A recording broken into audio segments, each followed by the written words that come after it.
Welcome to OSG's live stream, where you can expect live, simple garage talk. Today's guest is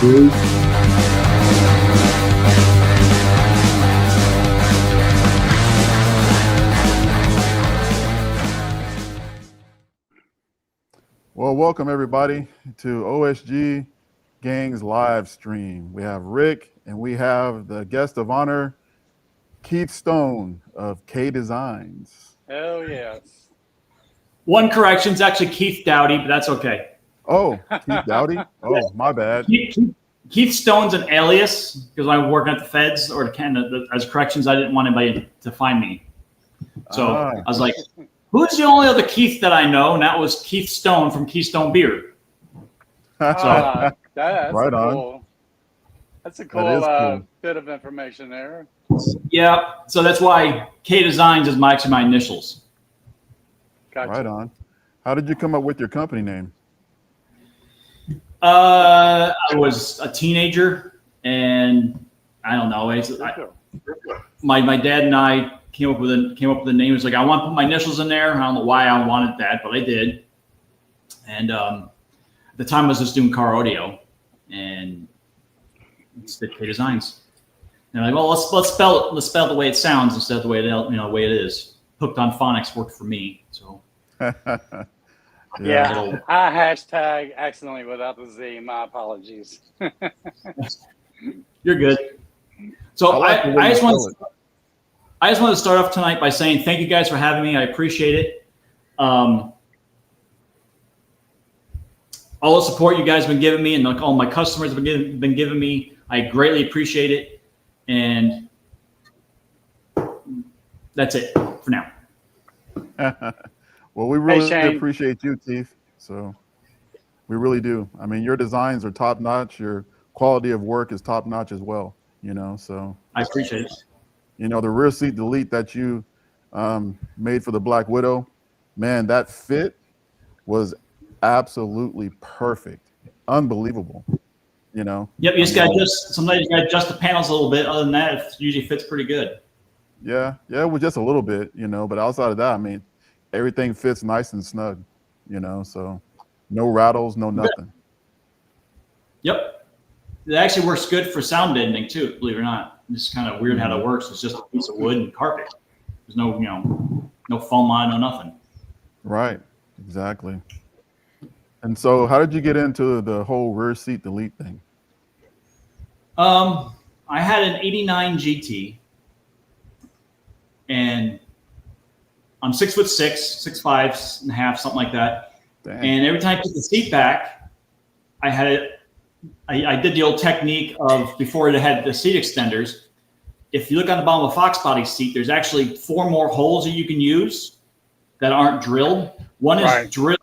So one is you can tap, and the other one is on the front one. I think it is you have to use a nut or the same bolt that holds the seat track on. Just put a nut on it, and you can get another inch just out of the factory seat track. Really, I didn't know that. Cool. Yep. So I had the seat back, and then with the seat folded down, it's hitting the damn back seat. So I'm like, this is just retarded. And I had back in the day in high school, I had a '79 Pinto that I did stereo in, took the back seat out, made a stereo back there. So I figured, this is a Mustang. You buy everything for a Mustang. Someone's got to make the rear seat deleted for this thing. So back then, it was eBay was basically the only thing going on. LMR was around, but they didn't have anything. And someone was remaking the Cobra R rear seat. And I'm like, this thing is just ass. It's awful. It still uses the ugly ass hatch carpet. It's just like, I know I can make ones. I made one for the Pinto. So I made it, and that was like 2004. Okay. So it's been around for a long time now. And it's gone through spurts of being popular and not popular. And I mean, before the crash in 2008, I was selling probably like 10 a week. Oh, and really? Wow. Yeah. And then the crash came and tanked off. But I got plenty of business now, so don't worry about it. But that's a lot of work.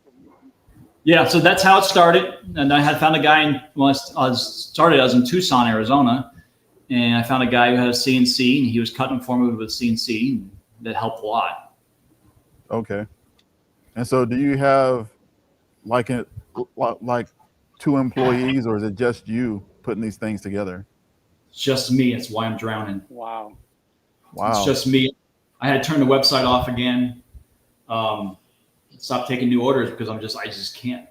I'm so far behind. LMR is out, and that's not good. So yeah, it's a good problem to have, but it's a shitty problem to have at the same time as I keep everybody waiting. Yeah, I hear you. You know, there's certain things I have in stock, or pretty much in stock, like the battery thing you ordered the other day, Rick. And you got that, right? Yes, I did. Thank you. Okay. Got it really quick. Yeah, you're only a couple days away, I think. Yeah. But yeah, it's just, you know, the battery boxes I have on hand, the platforms I have on hand, so I can just ship those out pretty quickly. Okay. Just delete the stereos. Okay. So I do have a question about your battery boxes, right? So like your one for the fender apron, right? Now, how did you come up with that design? So back in the day, I had subscription to 5.0 and Muscle Mustang and Super Ford. There was 2 magazines, two sister magazines. I had them both. I was going flipping through it one day, and this guy had a battery, his Optimum battery mounted in a thing. I'm like, oh, that's pretty cool. And I think it was something he had built or whatever. And between me and my CNC guy, we figured it out and made it work. So those were, I started selling those probably about 2010. The Weiss car was the first one to get it. And then my CNC guy in Tucson would stop. He didn't want to make them. He said it was too much of a pain in the ass for him. So he stopped making them. So I wasn't selling them for a while. And then when I moved to Texas, I wanted to find someone to start making them again. And there's a local machine shop that's making them for me. So made here in Texas. Nice. Okay. USA made, baby. It's the only way to go. Yeah. Probably saw the video I posted about, you know, not everything being made in America. Yeah. Whatever. I mean, it keeps the cost down, right? You know, that's the whole point, right? So it's a generic part. It's not like it's a specialty part. It's just the Optimum battery clamp. It's not, you know, an Optimum battery clamp. Some people will pick anything to actually, you know, run you over the coals with. You know what I mean? So. Yep. You know, if it's something generic, it doesn't matter. It does and doesn't. You know, it's just like I'm going to save $20-$30 by buying it Japanese or Chinese one, but that's $20-$30 I can save to you guys. Right. So, you know, it's just, I try to prioritize everything made in America as much as I can. Just like the Fox box, the battery terminals I used to get them through Scosche. The Scosche no longer makes them, but now they're still made in China, but I had to get them through some third party vendor, but they're made in China. They're the only ones like it because they cover the post. They cover the post. Wow. Post is not exposed, and it has a digital display in it, and they're really kind of cool looking. But there's one company that makes them, and that's it. And I may have to find something else because they're starting to get hard to get. Oh boy. So Shane has a question for you. Shane says, where does the battery kit mount to? So you have 2 different ones, right? So I have the Fox box is the one that goes in the front fender apron of either coupe or hatchback. Doesn't matter. Is that me? You're a big echo. Yeah, hold on a second. Hold on. That sounds better. Right now. Okay. All right, so sorry. So you cut a hole in the front fender apron. A basket, essentially, I can go get one. Essentially goes into the fender well, and then a ring goes onto the back. So it sandwiches the front fender apron, so it's not going nowhere. So the basket goes through. You drill holes through the front fender apron. You throw a rivet through the basket, through the fender apron, through the ring. You clamp that down, and then there's 4 screws that bolt the battery box to the ring again. So there's a lid that's removable, but the basket stays. Okay. So it gets rid of your monkey pisser. It's the only downside to the thing, but who uses their wipers in the Foxbody? Yeah, exactly. You guys want to come in? Come on. My dogs are wanting to come in. That's cool. How many dogs you got? I got 3. Come on, guys. Come on. Oh, look at that. They're cute. Come on. You're letting the AC out. Come on. Jackson, you coming? My old man? Hey, he's taking his time.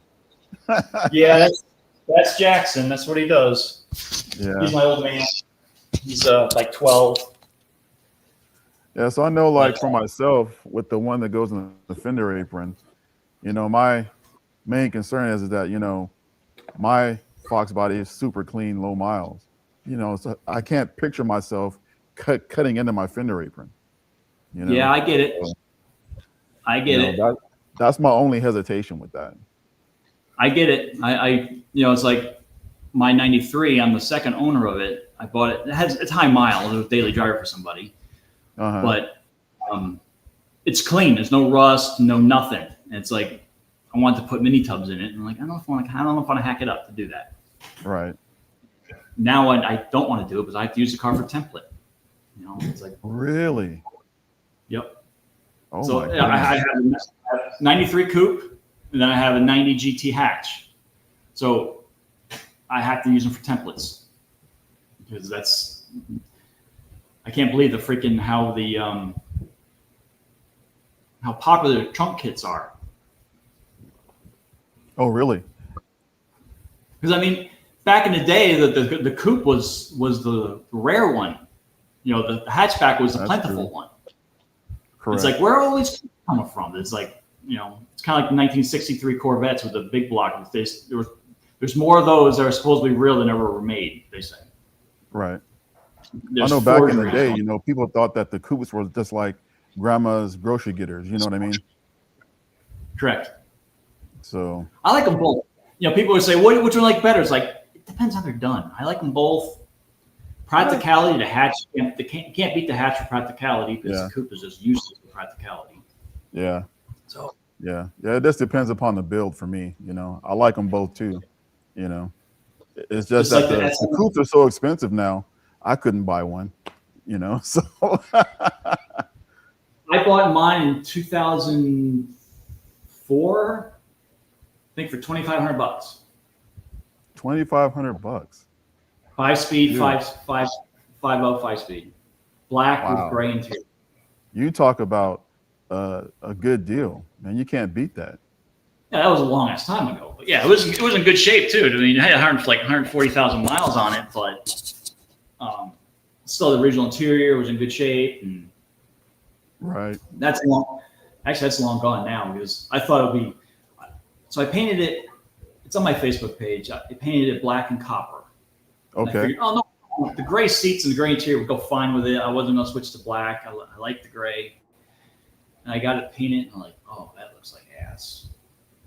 So I switched to black. Found a set of Recaro seats off of eBay and black dash at a junkyard panels and yada yada yada. And it's got black interior now, but nice. I really want the red. I love your porno red. That's like my favorite. Yeah. That's my favorite colors too, you know. So it's like I love those colors. I love having an 88 or 87 T-top hatch with the red stripe with the red interior. That's man, like that would be beautiful. That's the holy grail right there. Yep. That's I had a customer one day, he had one of those. I'm like, oh, that's beautiful. That was years ago. Yeah. Had a red where I draw the line with the red interior is the ones that have where the entire dash, the bezel, the steering wheel, everything is red. Now that's too much for me. You know, you have to break it up with some black in there. A little bit. Just a little bit. Yeah, like the black steering wheel, the black dash pieces, yes. But it's like, I mainly see those in convertibles, but I did see one not too long ago that was in a Coupe, I think, that had all the red. I'm like, that's rare. That's really rare. That is rare. For sure. But in the convertible, in convertibles, they did all kinds of color combinations: white and gray, white and blue, white and red, tan, and it's like, why just the convertibles? Yeah, I don't know. But so with the fender apron battery mount, does that weaken the fender apron area a little bit, or? It probably does, but it probably strengthens when it sandwiches the apron again with 1/8" aluminum. It probably reinforces it again. That's true. Because it's got a 1/2" lip on the front side of it and the back side of the hole. Okay, that makes sense. And so it's probably stronger. Can you send that powder coated like in different colors for people, or? Yes. Okay. I can do bare, driver side, passenger side, or so after Motorfest, he sent it back to me. We're gonna powder coat it and do some other stuff. Right on. So there's another question here from Shane. He says, is the battery going to be in the same spot I have my Volvo power steering pump? That mounts on the frame rail in that same area, basically, so. Well, the battery box is above the frame rail. Yeah, exactly. So I believe the Volvo power steering pump was set below that. So sorry? I think that the Volvo power steering pump would probably set below that, if I'm thinking correctly. Yeah, it basically sits in the exact same spot the factory is, and just turns on its side and puts in that apron. It will work with Scott rod panels, but you have to typically have to trim them a little bit. So if someone calls me and say, "Hey, I have Scott rod panels," I will sand the box down a little more so they have a little more clearance. And you have to use longer screws and longer rivets. And you have to basically notch out the bottom of the Scott rod panel to clear because they put the Scott rod, the bottom of the Scott rod's a 45-degree angle. Right. And that 45 can't be there, so it has to be flattened out, essentially. Interesting. Okay. All right. So what is the wildest that you've done? That took the wildest what I've done? That was like the wildest design of a rear seat delete. Probably there's two. I sent you pictures of the one. It was an Audiobahn 210s, an Audiobahn amplifier. Okay. It was a sea moss green one. He had a roll bar. He was in Chicago. So let me back up. So, like I said, I started doing car stereos. The rear seat delete kits were an afterthought. And I had this guy from Chicago, Dan Nicholson. Call me. I want to do a stereo and a delete kit. Okay, I can do that. So I haven't, I didn't have the templates for the box yet, so I had to make the templates because I want something that's the wow factor. Okay, there was a audio company called Audiobahn at the time, and it had they were chrome with flames on them, and they're really kind of cool looking. The baskets look the same way on the speakers. I'm like, well, how about we get these Audiobahns and we mount them upside down, inverted, and then the amplifier will protrude straight out of it. So, yeah. And then I said, well, who's going to install it for you? He goes, you are. I'm going to fly you out here and put it in. What? Whoa. I'm like, okay. So middle of May, I fly out there, and middle of May or June, sweating my ass off in the shop, putting this stereo in there, working around the roll bar, and then the back, he had a custom made battery mount that had 2 batteries in it. The lead kit had to go underneath that, and then he had 2 nitrous bottles off the roll bar that had special clamps made to mount to the roll bar. Okay. All polished and chrome. Sweet car, very good guy. But yeah, that was the first real. It's still one of the more complicated builds I've done. I'm working on another one now that's kind of similar, but the 10s are straight down, and there's 2 JL amps. I'm sorry, JLs? Yeah, JL amps on a piece of plexiglass sticking out of this in between them out of the delete kit. Oh wow! Okay. Pieces of plexiglass. That's awesome. And then good old boy Chris at TIP, his Cobra is going to be an interesting one. Oh yeah. That car's coming in September. I'm not looking forward to it. You got to be really careful with that one. I'm careful with all of them, but yeah, but with that one, you have to be extra careful. Yeah, I've already done 2 for him, so that's all right. Yeah. His yellow coupe and his silver coupe. Yeah, so, his tip Cobra is going to be one of a kind, man. So. Yeah. Yep. And the rear seat delete kit's going to be very different. So did he design it himself, or did he ask you to design it? Well, I'm going to make it happen, but he has an idea of what he wants to do with it. Oh, I see. Okay. So, I got to just make his idea work. Okay. You know, so do you just build rear seat elites for Foxbody Mustangs, or do you do Camaros and whatever? I do mainly Foxbody 7986 hatchbacks. 87 to 93 hatchbacks, 94 through 04 coupes, 94 through 04 convertibles, 05 to 14 convertibles, and 05 to 09 coupes. Okay. I do make a kit for the 15, but I haven't promoted it because it's just a pain in the ass to make it. Looks really good, but it's just like the coupe kit for the Foxbody, the rear seat delete for the coupe. Real pain in the butt to make. Time consuming. I hate making them. I do it, but I don't sell a lot of them, so that's okay. I only sell like 5 a year, so I'm okay with it.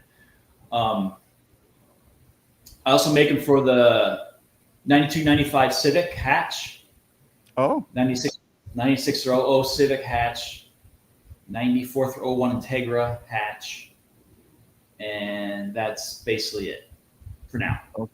Okay. So BBQ Mike or BBQ 5.0 says, where are you located at?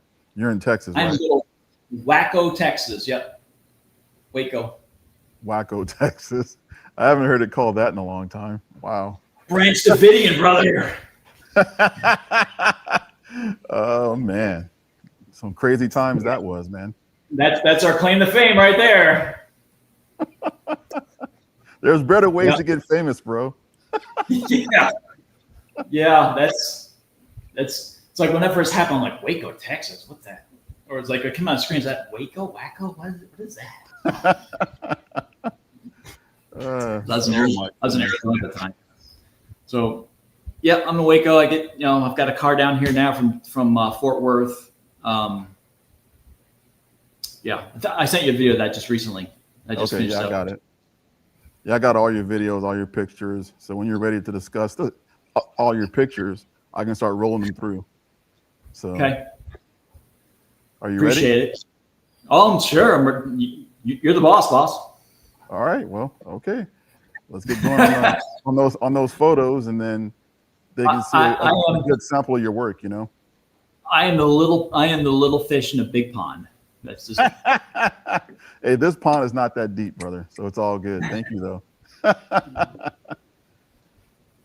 All right, let's get going on these pictures, and then let's see what your work's all about. Okay, let's get it up on the screen. Here, in 1 second. You're good.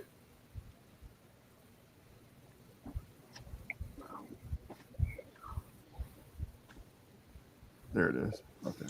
So that was 86 GT. It was my ex-wife's car. Uh-huh. That car she bought this car. She wanted a Mustang, and she buys this car and goes, I bought a car, but you have to drive it home from me. I don't know how to drive a stick. I'm like, okay. So we get it home, and then we start looking at it, and it was made in January of 86, which happened to be the same month and same year that her father, who was a deputy sheriff in Pima County in Arizona, was killed in the line of duty. Oh, no. So she was like, oh, that's it. I'm going to sell it. Blah, that's bad luck, yada, yada, yada. So I said, well, no, why don't we can always make a tribute to your father instead. So we basically made it a thin blue line tribute. And cool. That there is a set of build outs that I still make to basically something similar to that. I don't use the billet anymore to keep the cost down.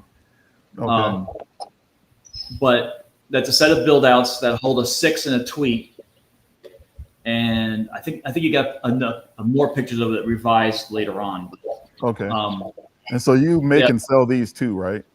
So. Yes, they're not on the website because, like I said, I don't try to promote them because they're one of those pain in the ass pieces.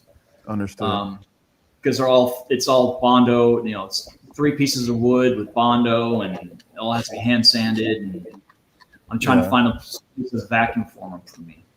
Okay. So that's the car there. Well, that's it. Okay, nice. Yep. If you look on the hood, there's a thin blue line going through the hood, and then it continues over the roof, and it continues on the hatch. That was in I can't remember the year, but it was in a magazine. It was in 5.0 as a featured car. Bro, that's really cool. We got divorced, and she sold the car shortly afterwards. And it's kind of funny. The guy who bought it, Jeff, he is in Dallas. Okay. So now it's like every time we had the LMR car show or whatever, it's like I'm putting the band back together because my car now sit next to each other once again. Right. And that's the engine bay, and the fan shroud was airbrushed. My ex-wife's name was Holly, so it was Holly's 86 GT. That had the prototype battery box in it. Well, the way that mounts, man, that looks really cool. I like it. It cleans it up. It's like if you look at the battery clamps, they cover the terminals, so you can't see the actual terminals. Are the terminals going below, like toward the ground area? You know what I mean? Like down through there? Yeah, the wires are going down. Okay. But the actual battery terminals look like regular battery posts, but they're completely covered by that clamp. And typically what I do with that is I put a binding post mounted to the framer underneath. So I'll take a 1/0 wire, come off straight off the battery to the binding post, and then connect all my powers and grounds to those binding posts. So there's connections so you don't see them. It's only you only run one wire from the battery through the fender apron. Clean. Okay. That's really clean, actually. Man. Look at that interior.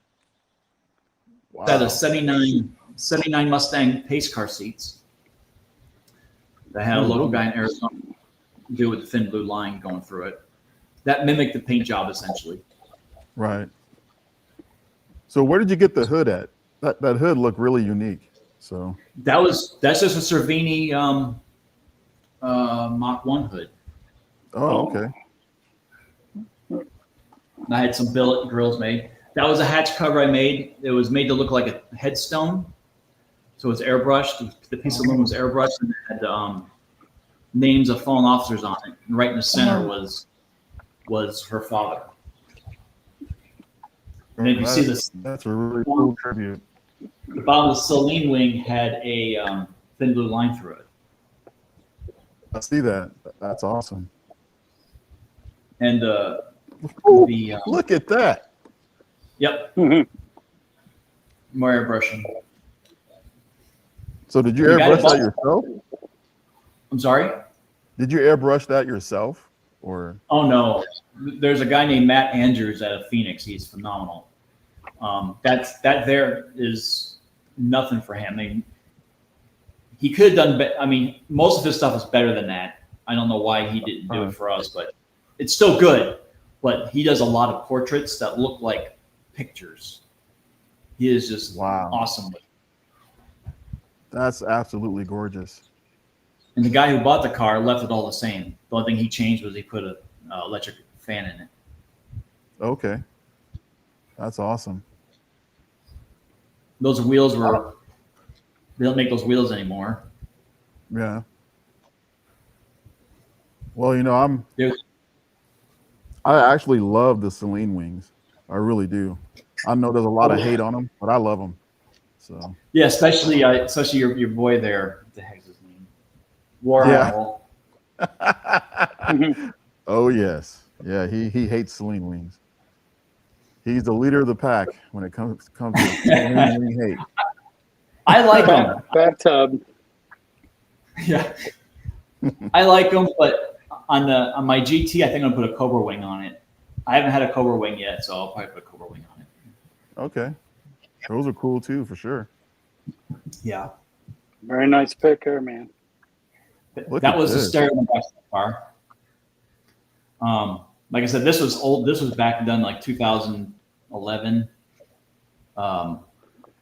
That delete kit was done in vinyl. That's a lot. That's a lot of vinyl. It was done in vinyl, and the stereo was all, it's all fiberglass and whole matched, and it had plexiglass rings in it, and yeah. Okay. Good times. Definitely. That you probably know. You might have heard of this guy. You might have met him. Steve Turner from used to be 50 Magazine back in the day. Yep. Yeah. I think I met him once. He built. He was at the El Mar show not that long ago, taking pictures. He was building. He put the first GT 500 motor in a Fox, and it was the first one, huh? Yep. So that's the belief. I guess they built him a new wiring harness for it. I guess Ford did or something, and he called the Fox 500. So I did the stereo for that car. Nice. Yeah, I did work for him and also for KJ Jones and both with 50 Magazine at the time. That's it without the cover on. Wow. Yeah, had plexiglass and 210s. That one he put in himself. His other car, I flew out. He flew me out for it. Okay, so he did that himself then. Yeah, that one he did. This one, I can't remember who bought this. I sold a couple of them. Some guy goes, "Will nitrous bottle fit in front of the delete kit?" I'm like, I don't know.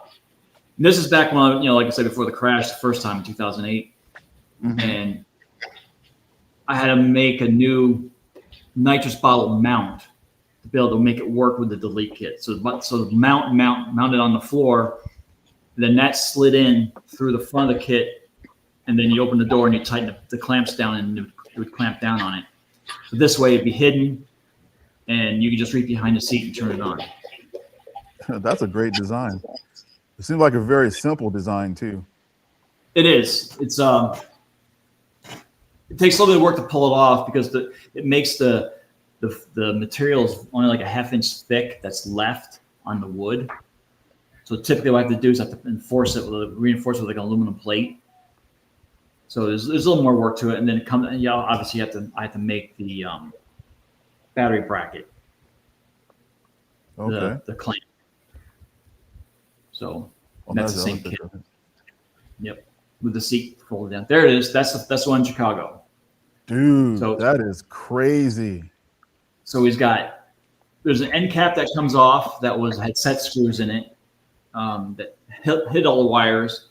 The amp rack was basically like a box, and all the wires ran down inside of it. And then it had the LEDs lit up on the half round plexiglass, had plexiglass rings made. And this was back in the day where I had to use individual LED lighting to light everything up. It wasn't like today we can use the strips. That didn't exist. So I had to actually notch out the plexiglass and glue LED bulbs in it. Well, I bet that took a long time. Oh, it did. And then wire it all together. It was horrible. But yeah, there was two metal bars that came up that bolted to the top of the box that the amp rack basically slid onto. So are those actual nitrous bottles, or is it like a mask for something else? They were nitrous bottles. Oh, wow. I don't think they were hooked up, but they were nitrous bottles. That's wild. And then you can barely see it. If you go back to the other picture, I don't know if I sent it to you, but if you look right above the amplifier, you see a 3-gauge panel.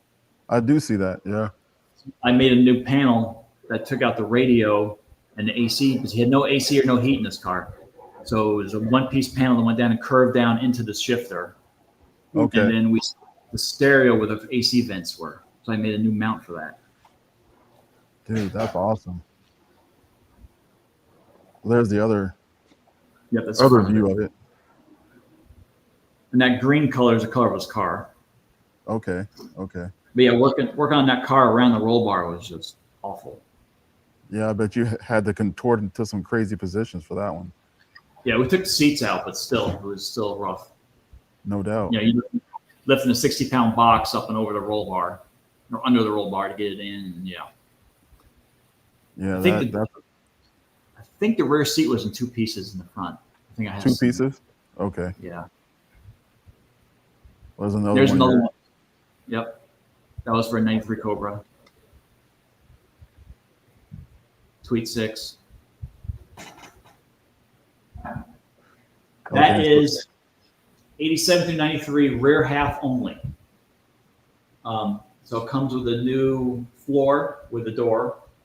Same as the regular rear seat delete. Then it comes with new pieces for the hinge and new pieces for the back of the seat. Okay. That's what I'm gonna do tomorrow. I finished with this other stereo. I got 2 of those I gotta make, so I gotta get one done tomorrow. So does it come with the battery box as well, or? It's an option. Yep. This guy wants the battery box. So obviously the spare tire well is not flat. So I make a platform. I make a platform that goes in the spare tire well to make it flat, so you can mount battery box back there, nitrous bottle, whatever the case may be, meth tanks, whatever. Okay. So if a person wanted to, they could get that battery box, say, powder coated a different color, and then go from there. Yep. And you can just barely tell from that picture. I don't know if you got it on there. No, he didn't do it. Typically, when I sell that battery box, I give them some threaded couplers to put underneath the lid, and I give them Allen head screws, so it looks pretty, so it doesn't look like that. Understood. Okay. So then if I wanted to put my rear seat back in, I could just get one of these and move my battery back to the spare tire well. Okay, cool. Yep. I like that. That comes with different size boxes. That's another rear half only kit with a spare tire box. That's a shallow mount sub and a 5-channel amp. Dude, that's awesome. That was I can't remember his name right now. He's out of New Jersey though. Okay. So there's your universal battery box. Say that again. There's a universal battery box. See how it's the same on both ends? Uh-huh. And that was in the back of an 05 Mustang. So I built a steel bracket that essentially bolted to the floor, then the battery box bolted to the bracket, and then beauty rings, beauty covers went over top of it. He moved his fuel, put a fuel cell in the spare tire well. So I made that steel bracket that goes over top of it and made the vinyl, I think it's carpet, I can't remember. I made the trim rings that go around it.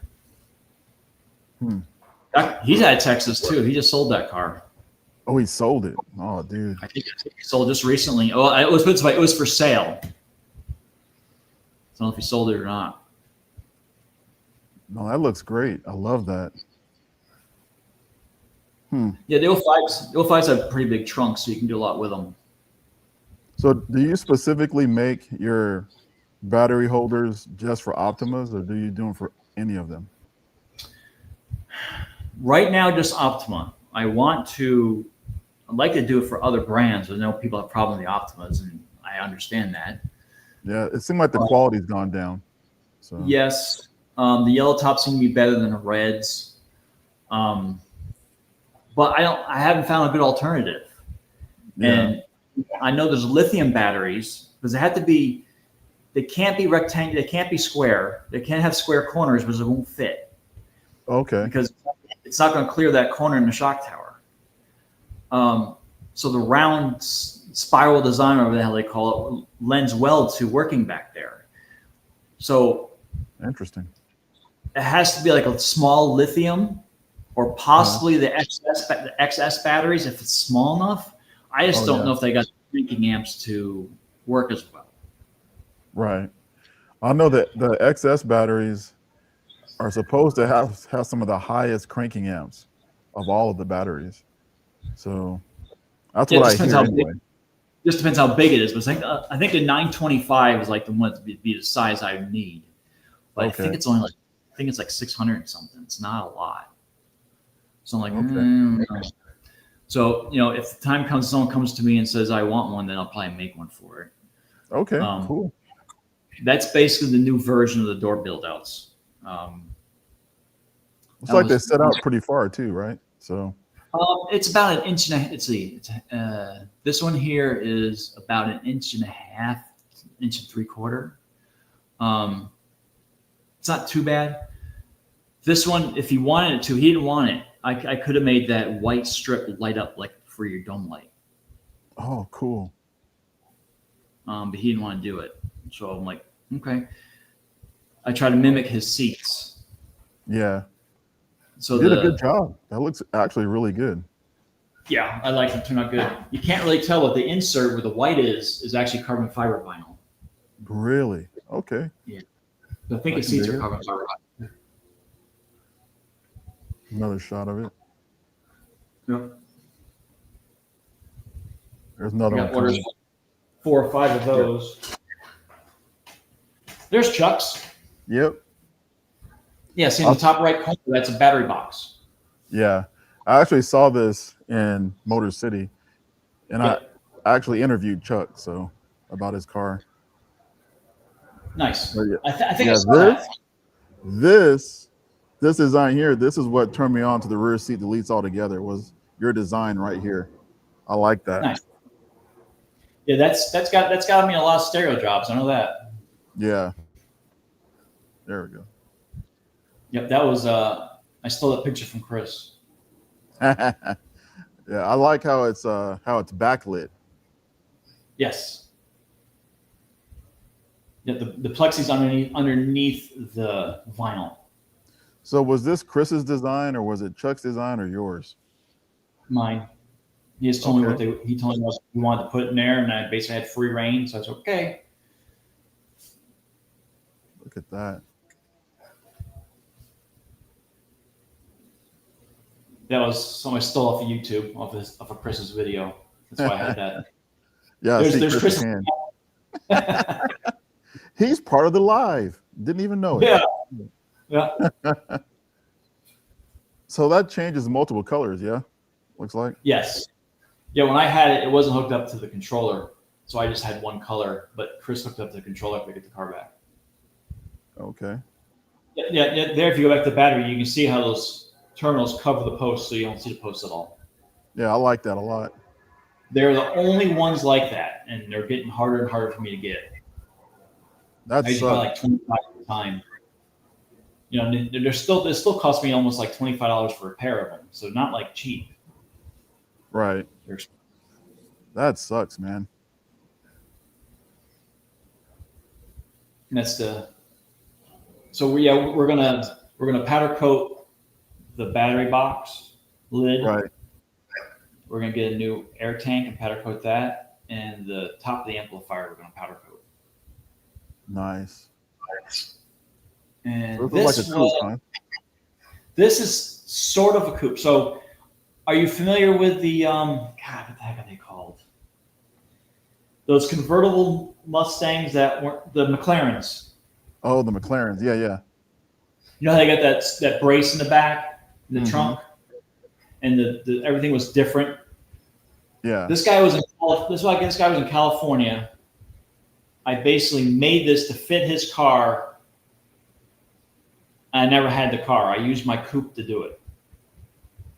Really? So I had to use pictures and measurements, and I made a kit for him, a one-off kit that he supposedly went to SEMA with it, but I don't know if he ever made it. He works for the header company, JBA. Oh, JBA. Okay. That looks great. So that was that was fun. That looks really good. So that those bumps in the floor were to clear those frame rails. Mm-hmm.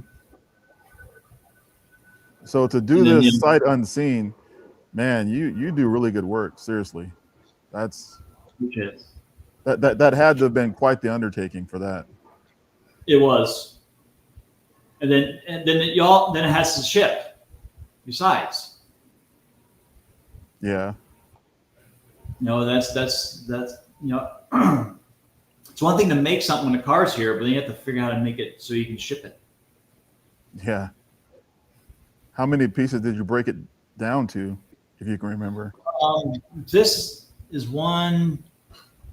Well, actual pieces of wood was more than the finished pieces, but one. So so the side piece, the piece that goes above the step, and then the corner piece, and then the other piece was all one piece. Okay. And then that piece in the center was another piece, and the floor was another piece, and then there's 2 taillight pieces. So the only thing that was actually the standard trunk kit was the taillight panels. Okay. That's it. Everything else I must have shipped in a couple of boxes then, perhaps, right? It was one box. One box? Oh. Yeah, because those side panels are hinged essentially, and they fold flat. Oh, I see. Cool. I got one here. I can show you. That was KJ Jones from 5.0.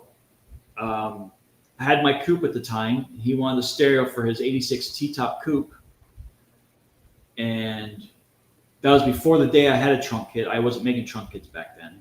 Coupes were like the odd duckling even back then. This was probably 2007.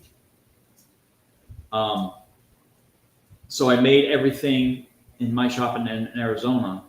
Uh-huh. Drove out to LA and put that thing in his driveway in the middle of summertime. Dang. We had a pop-up above us.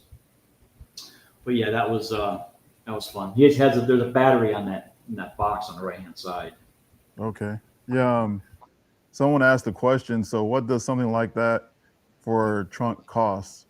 Would you do a 94 SN95?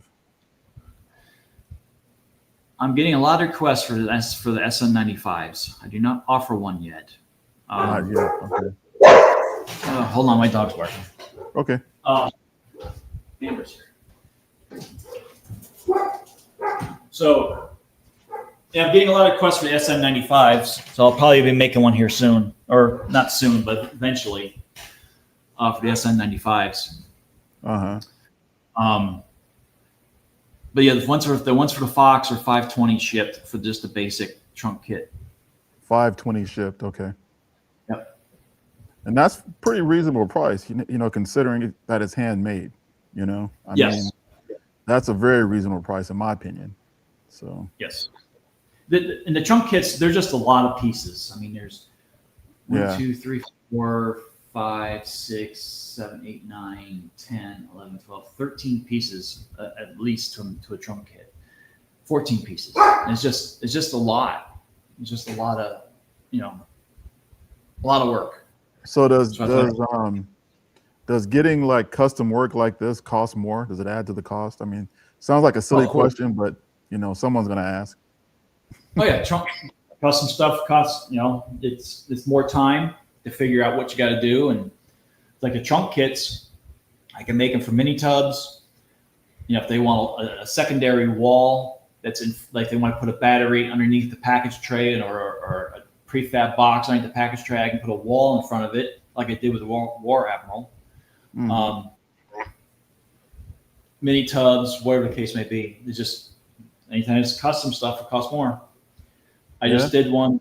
I think I sent pictures of it. The guy actually he went old school and put the fuel fill behind the license plate. Really? License plate, yep, and just like an old 6970, and the filler's behind the license plate. So he wanted the trunk kit. Uh-oh. Neck. And then he also had mini tubs, so I had to make that. Right. So Mark, who lives in Canada, 91 Mustang LX. So he asked the question, do you ship parts outside the USA? Yes, I ship to Canada. Okay, you ship to Canada. Well, there you go, Mark. Yep. Just call me. You can't do it through the website. Okay, so they have to call you. Yep. Okay. Is your contact info on the website itself? Yes, either call me or email me or Facebook me or Instagram me. Okay. Is this the same trunk here, Yep. or this is different? Okay. Same one. It's just the head covers on it. Okay.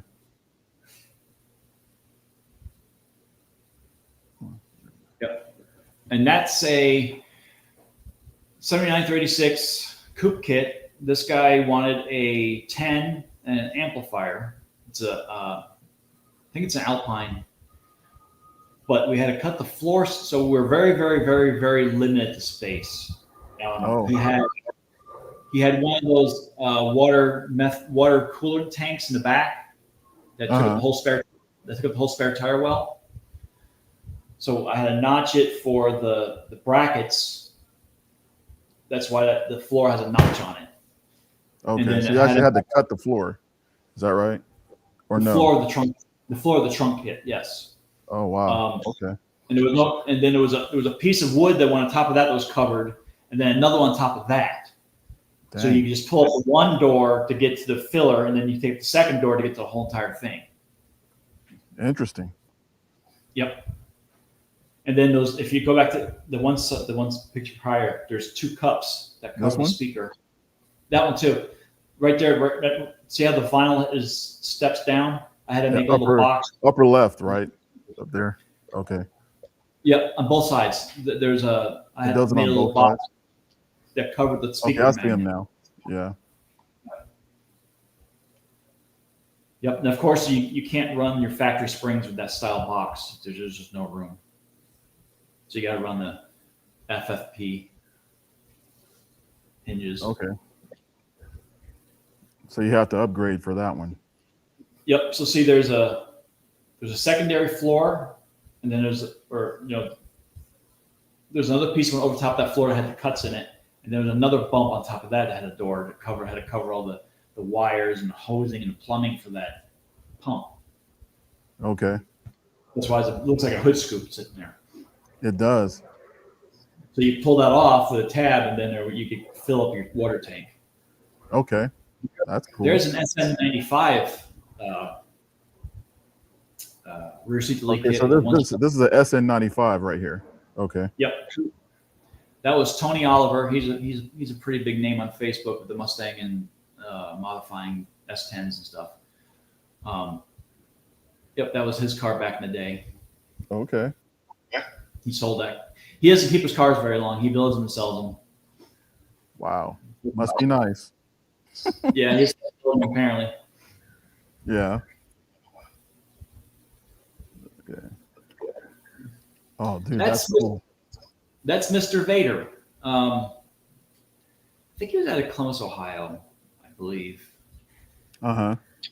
This car, I built it, probably early 07, 10 era. Car was a Grabber orange. So he's on the right-hand side, he's got the battery box. Okay. Airbrushed. The amplifiers, we bought brand new JL amplifiers. I went down to my stereo guy who works on stereo equipment. He dismantled them for me. I had them hydro dipped and airbrushed. And then he also airbrushed the plate on the other side. And then there's that's actually real carbon fiber skinned on there. That's screwed on. Really? Yeah. It's like a 16th inch thick sheet of carbon fiber that we machined down and stuck it on there. Now that's some great custom work. Wow. Yeah. This was a trunk kit for 05. This was Steve Turner again. This was his Project Vapor Trail 07 GT500 project. Okay. At the time, I had an 05 GT, I think. I think I had it then. Maybe I did. No, actually, I lied. I actually rented a car to make this kit. You rented a car to make the kit to use as a template? Yep. I went to her. Wow. I went to Enterprise Rent a Car and brought home a rental car. Well, Enterprise is good for something, I guess. Tore apart the trunk and made this. And then I shipped that out to him, and I flew in after it, put it in Florida. Nice. Man, you really go the extra mile for your customers. That's awesome. Yeah, well, they pay me to fly me out there, so there's that. Yeah. But yes, but the magazine stuff is basically no payment in that. It's just for the publicity. That's true. So, and then this one here, I don't know what happened. They installed this wrong. The end customer, because if you look at there's two holes in the bottom of that battery box. Yeah. That's the wires are supposed to go down. Oh. Installed it. I still to this day don't know what they did. This guy built this car and then he sold it to somebody. I saw it online being sold at some dealership, and then it wound up Barrett Jackson. Hold on 1 second, Keith. Sorry. I hear your planes. Yeah, well, Rick says that he's got tornado sirens going off. He needs to jump off. So, all right, Rick, be safe, brother. All right, thanks, man. Yeah, it's about the third round of storms here, so it's not good. If your sirens are going off, you need to seek shelter. Well, you seen the video of the tornado taking my tree out? All you heard was the fire station across the street. Yeah.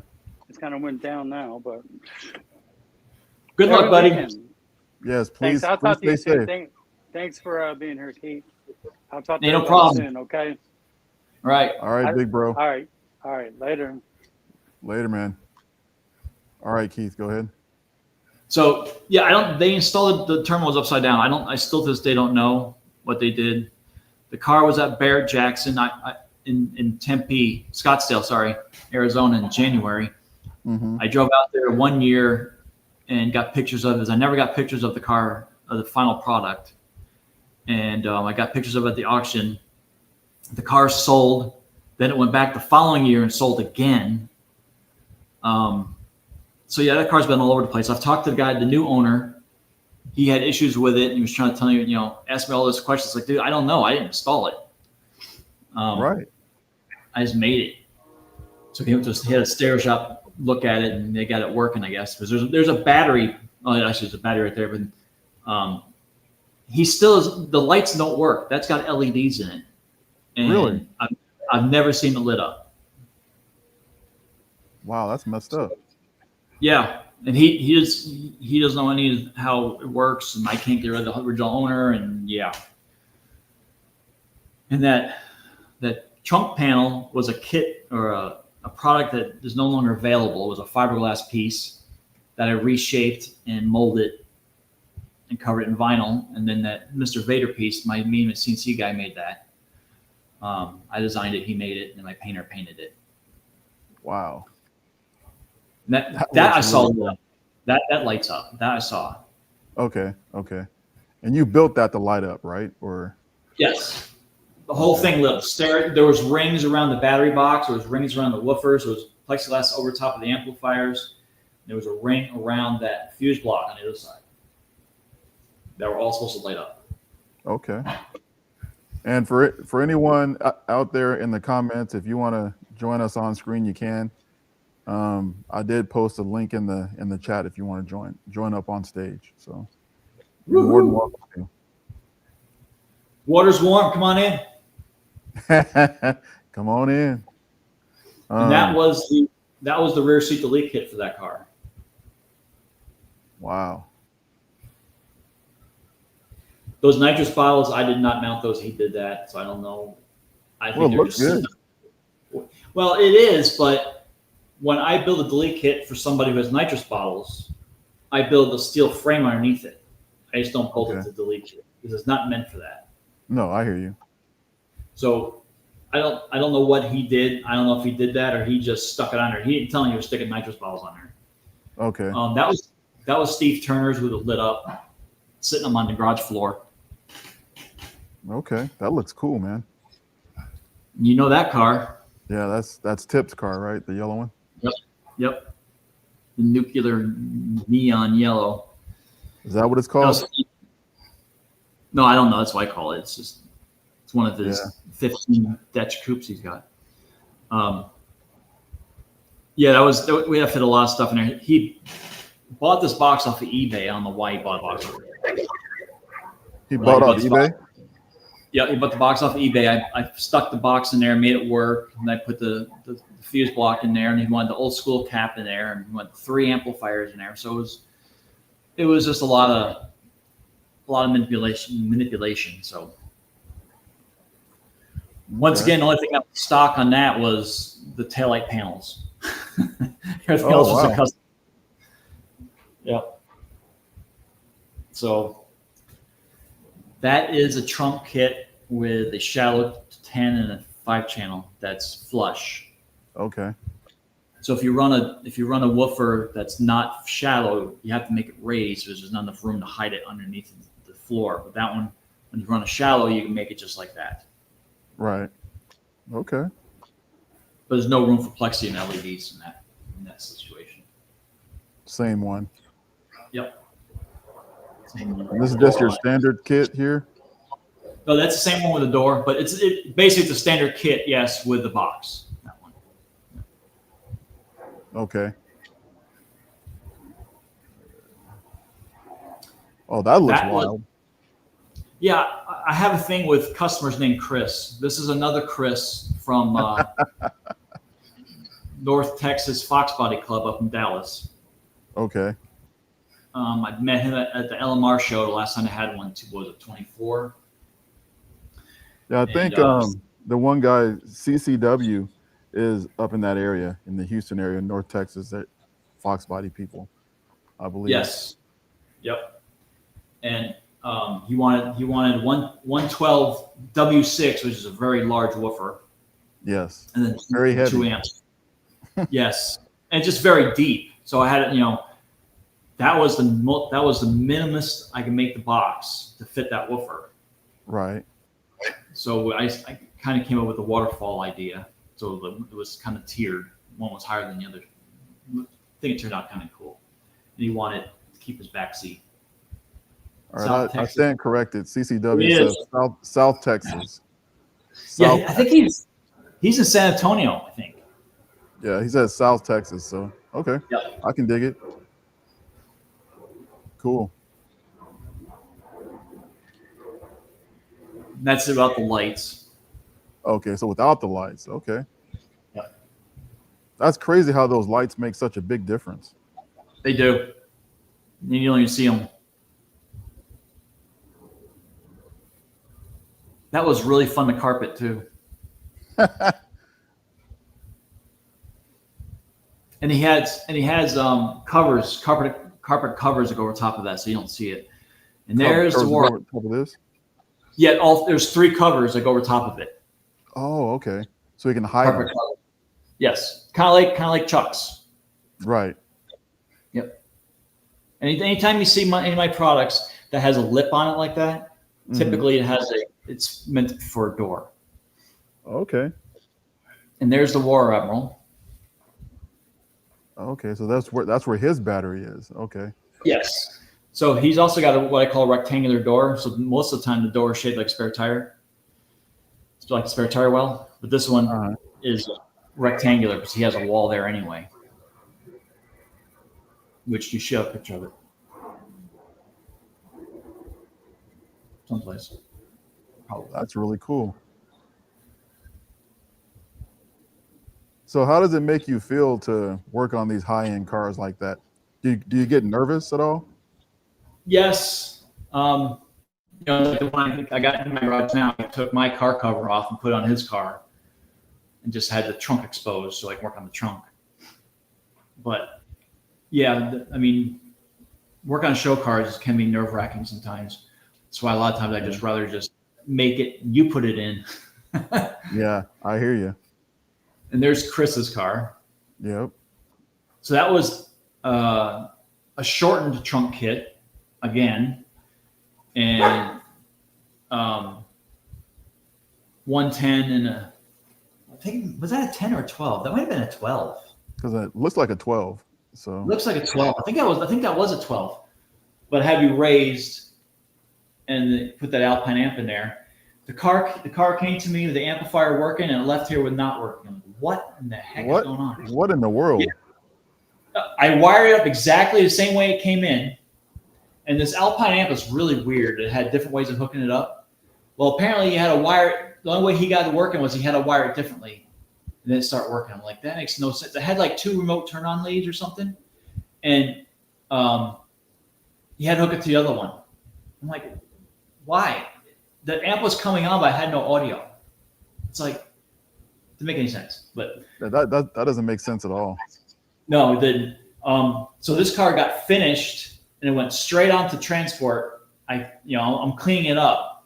It gets out shop about 12:30, and the transport shows about 1:30 to take it to Tennessee for a car show. Good Lord. That was crunch time.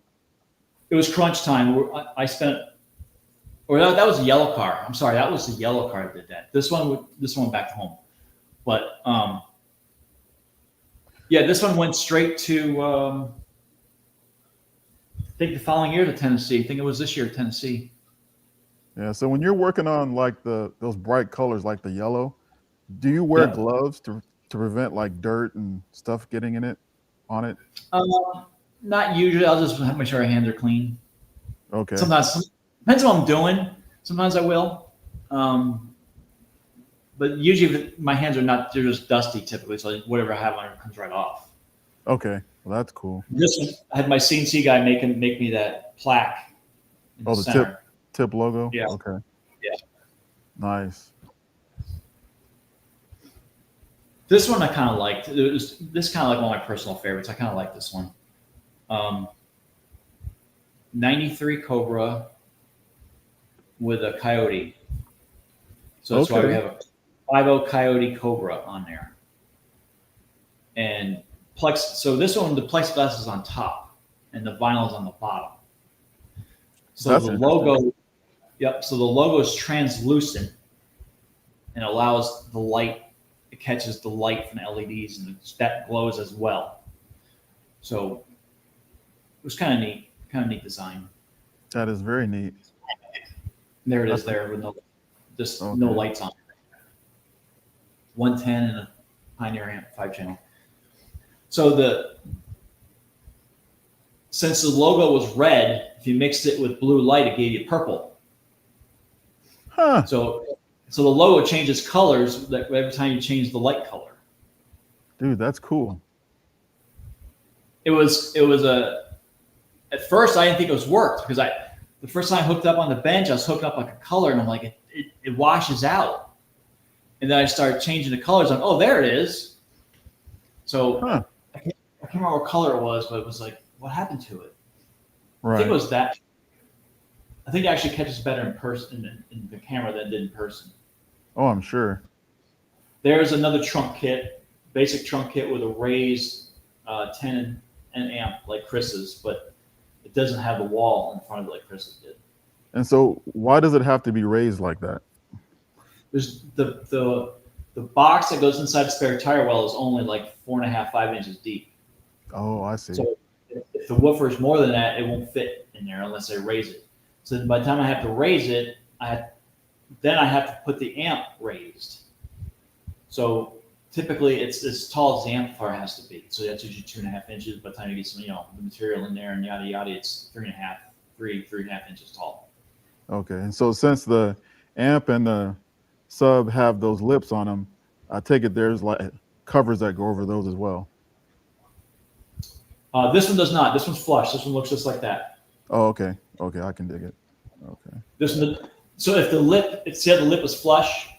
Yes. If the lip is higher than the vinyl, it has a door. Okay, higher than the vinyl. Gotcha. Yes. So the outer edge is what you mean. Okay, got it. Yes. So that one looks like that all the time. Okay, well, it's inside the trunk, so it's all good. Yep. So I always tell people, if you put something back, just put a towel over it and you're good. Yep. Wow, that's cool. This one I called the Flying Wing.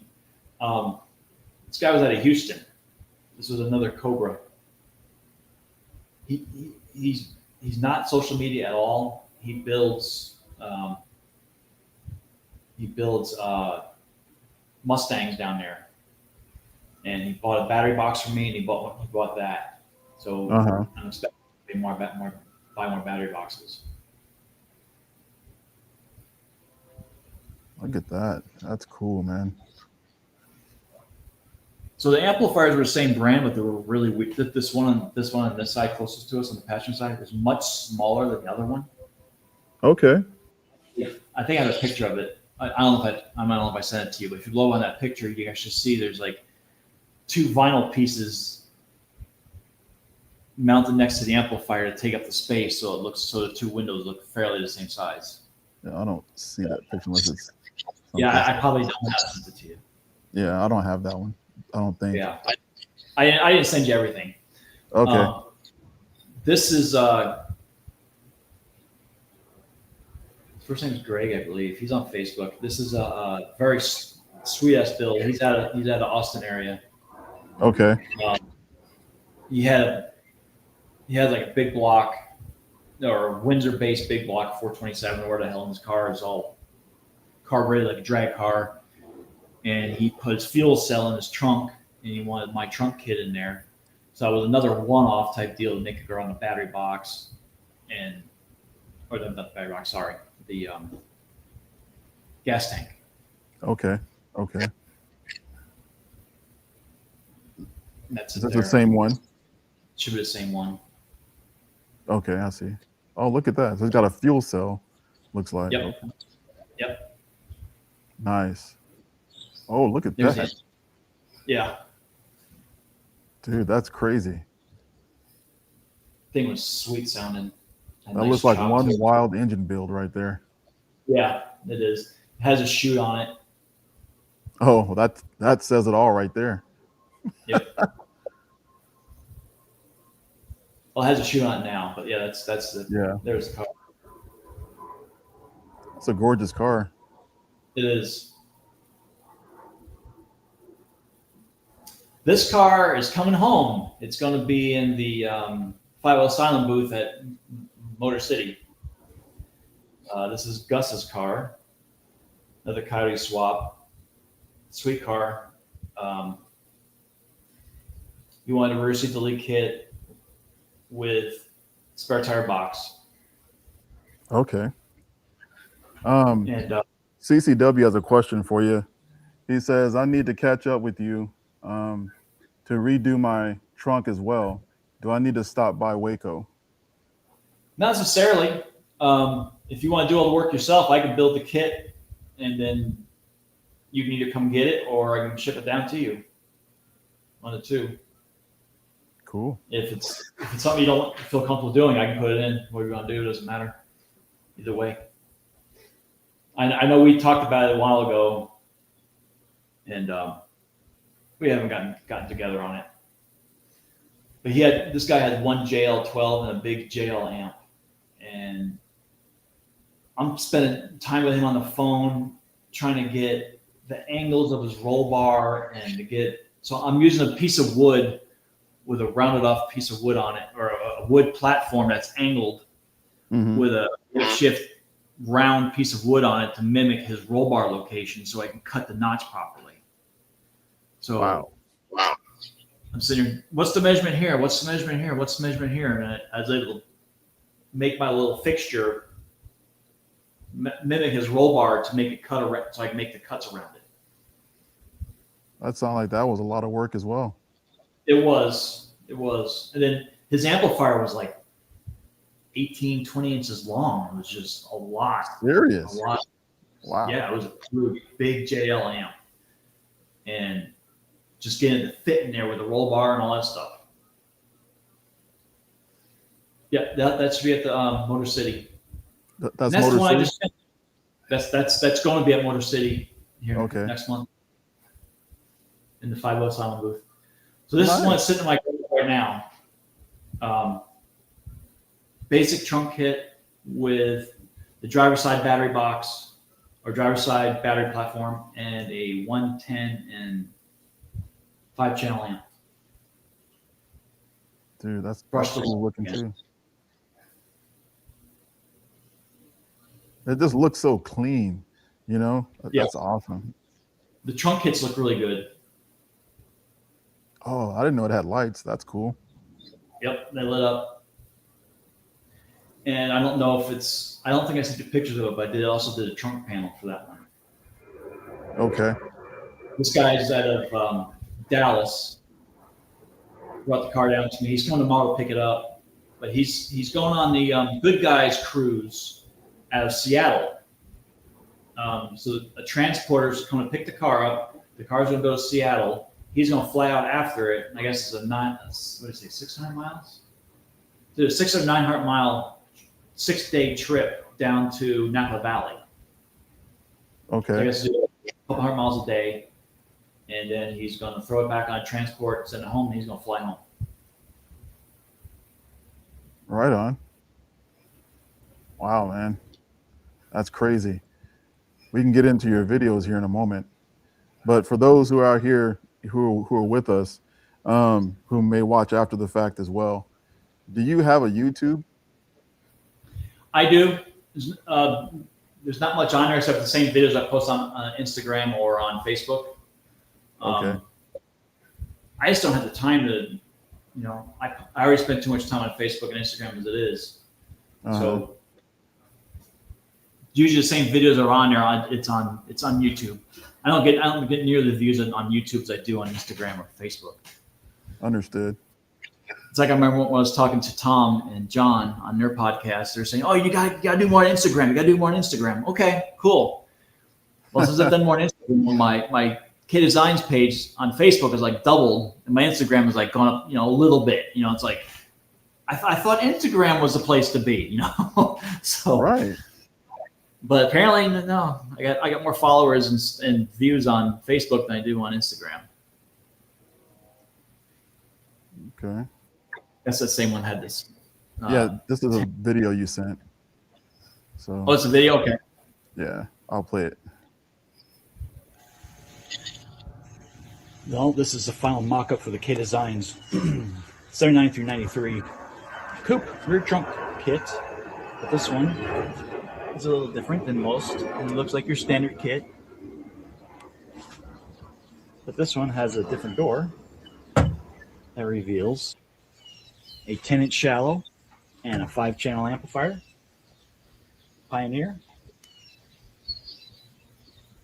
Covered in black vinyl. All nice and flush. Can all be bought as a kit and installed by yourself.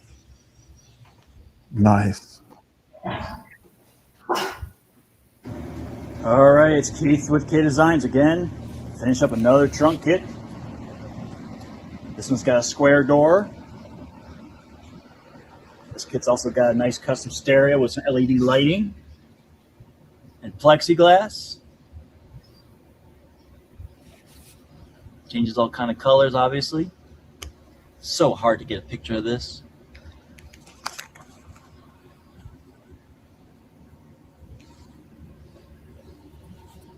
I love the way it changes Alpine colors. 10, Alpine 5-channel. Pretty awesome. This one was brought down by Chris out of Dallas. It's got, hard to see, but it's got the brushed aluminum vinyl. You've seen that before. Available at KDezines.com. The man, the myth, Tip. Yep. Yeah, that one went straight on the trailer. KDezines finishing up another project. What was that? That one was when went straight on the trailer to Tennessee. Your place to Tennessee. Yeah, that was the one that I said had just finished it and it got on the transporter. Yeah. My goodness. For the Tennessee, for the Foxcast show, Caleb's show. Right. Or no, I'm sorry, Ponies and Smoky show. Okay. Went straight to that show from here. This is for Chris over at the Infamous Project. 2 10s in a porta box. Got a capacitor over here. Vented in the center. Distribution block. Modified KDezines trunk kit for a coupe.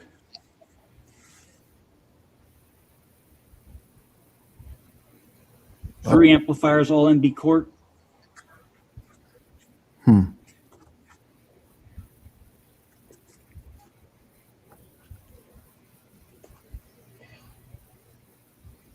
So was that before he mounted the skateboard up there? He mounted the skateboard once he got there. Okay. Right on. And this card's here now. That's the finished product with the taillight panel. Okay.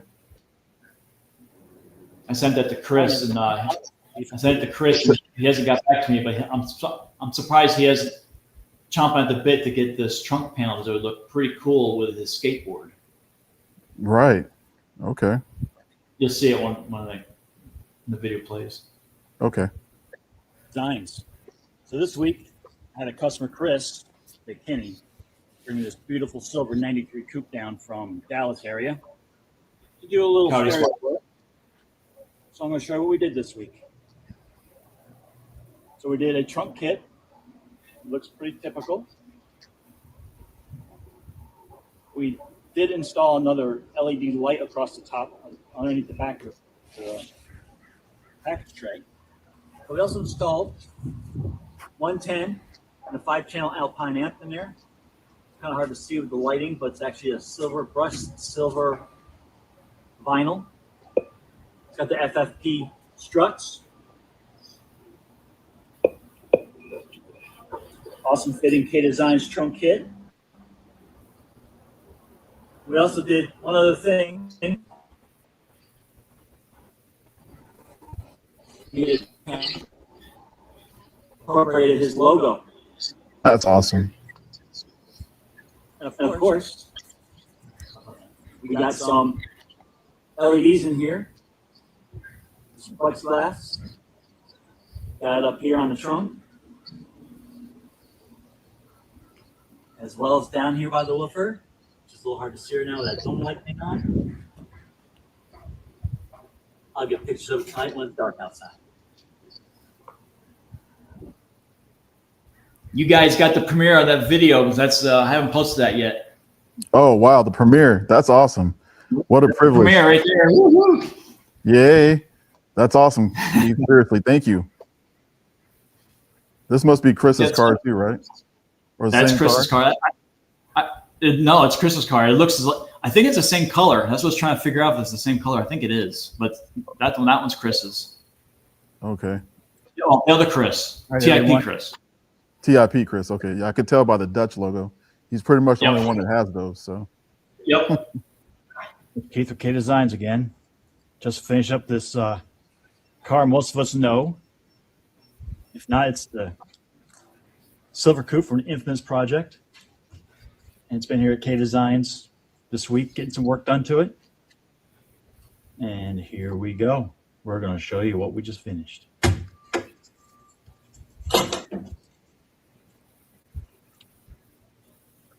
Okay, you ready? Here it goes. Dang. 112 with a 5-channel amp. All Sony. We got the Infamous project logo and an aluminum piece all powder coated. This is brushed aluminum vinyl.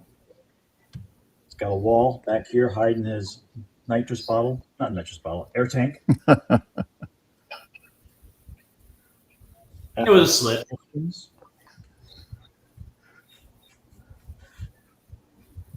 KDezines trunk kit.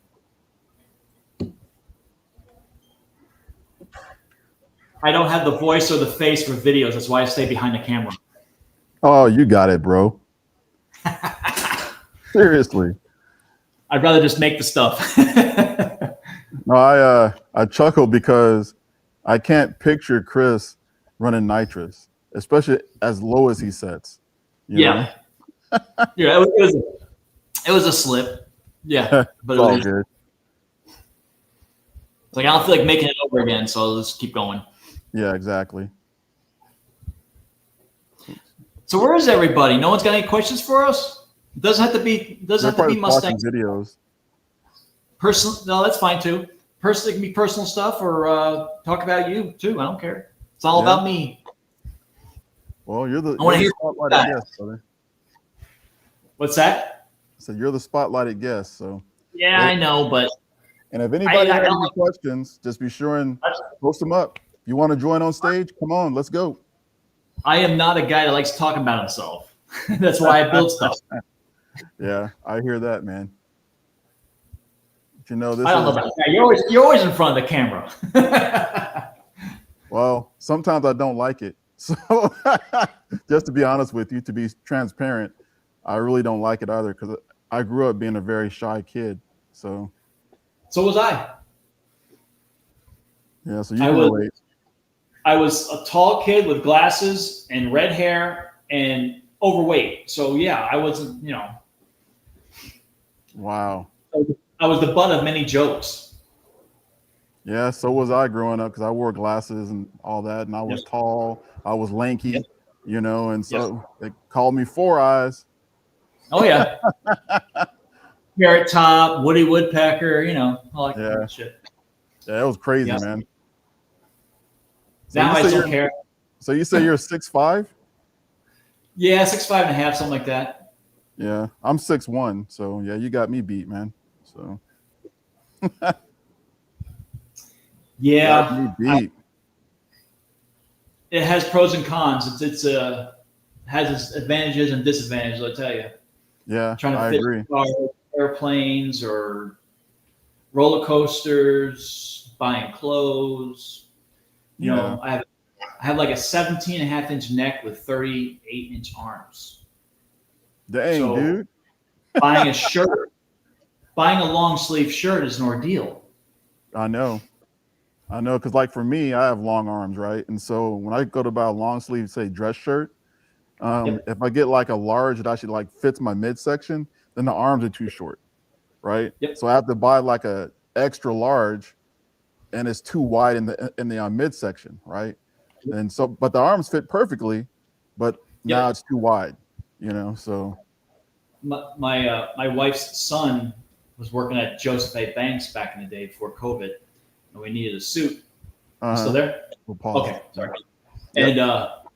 And he had to get me a shirt that fit, and they had to take 8 inches at each side to get it to fit. So I was a little more thinner then than I am now. I've gained weight since in Texas. That 120-foot walk back and forth to my house doesn't quite justify my eating habits anymore. So I've gained weight since in Texas. Oh yeah. I used to be like 215. Now I'm like almost 250. So. Oh my. So I've got my belly back. Yeah. I'm kind of the same way. I'm currently at like 245 or something like that, and I should be probably right around 198. I think that's a comfortable weight for me, Yep. But man, it's heck trying to get there, Especially when you get older. Yeah, well, and food tastes good, man. I like beer. I mean, geez, My wife is a hell of a cook, so that's hard. Mine too. And when I tell her, I say, I only want a little bit. Well, her little bit turns out it's the whole plate, right? So, Then her mother's the same way. Oh God, you guys are killing me. Yeah. So I try to go for walks, try to exercise, but I work nights. I work 10 p.m. to 6 a.m., and so when I get home, usually I'm wiped out, What do you do? I work as a rail controller supervisor for a local transit company. So think of it as air traffic controller, but with trains. So I've been with them for 30 years now. So nice. Yeah. Yep. Every time I try to get something with a retirement, I got screwed every time. So now I'm here and doing I hear you. things. Outside forces didn't work in my favor. Yeah, I hear you, man. Well, self-employed is good for some people, So it's tough staying motivated, and the further you get behind, the harder it is to stay motivated. It's like I get it. you always try to focus on the light at the end of the tunnel. Well, I'm so deep buried in the tunnel, I can't see it. Yeah. Oh, dude. Just, that's when you gotta either slow down or just take a deep breath and go back at it. Well, that's what I'm doing. All I can do is what I can do, and by myself. I try to train like 3 different guys this last couple months, and they came over once or twice, and I haven't seen them since. So, oh man, if there was an Waco area and has a stereo or interior experience, let me know. Yeah. Put your ass to work. Well, everybody out there, if you want a job, you're in the Texas area, there you go. Waco. There you go. Waco, wacko, Waco. Oh my God. We like it here though. It's small, but it's good. Well, small town vibes can be really good, because it's about community at that point, Yeah, we're on the outside of Waco. Uh-huh. So we're kind of rural, and it's kind of country. I mean, there's farmland from us, So we like it. Town's like 10 miles away, 10 minutes away. We're right on the highway. So we like it though. Hey, my wife just sent a message. My wife just commented and said, "Hey, I can hear you." That's her. Hello. Hey, babe. Sorry. Hello, Mrs. OG. Right on. But yeah, the whole motivation thing, I mean, working nights and then trying to get off work, come work on the car for a few hours, you know what I mean? When, that can be on rough, you know what I mean? So. Yeah, I worked corrections, and I used to work graveyards and swings, and I still like swing shift. Swing shift was great. I wake up about 7 o'clock in the morning, go out and work in the shop, work to about noon, eat some lunch, and go to work. Come home, right to bed. Yep. I'd fall right to sleep, and then wake up the next day and do it all over again. It was, I loved it. I call that the no alarm clock shift, So. Yep. Oh yeah, I'm waking up. I don't need an alarm clock. I wake up 5 o'clock every day anymore. That's right, Bama. There is nothing wrong with the country at all. Yep. I came from Tucson. Tucson's not a huge town, but it still has 1 million people, and God, it turned into a shithole. So I was like glad to get out of there. But it's a lot different here. A lot different. Yeah. I mean, I grew up in Oklahoma. I was born in Portland, Oregon, where I'm at now, but I grew up in Oklahoma, and so I'm used to the kind of the small town life. Complete opposites. Yeah, way complete opposite. So, I mean, growing up in the South, it's a whole different tone and how you have to carry yourself, right? You know what I mean? And so I like to tell people, you definitely know where you stand down south because they'll let you know. There is no like hiding it or nothing like that, whereas here in Portland, people keep it hidden per se. Excuse me. They keep it hidden. You know what I mean? And so I think, in all honesty, I preferred it to be open so that I actually knew who I could trust. Yeah. So I can appreciate a person's opinion, right? So, I mean, it is what it is.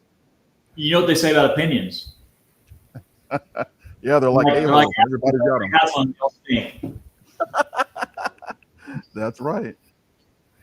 That's right, man. So how big is your shop? It's like 40 by 50.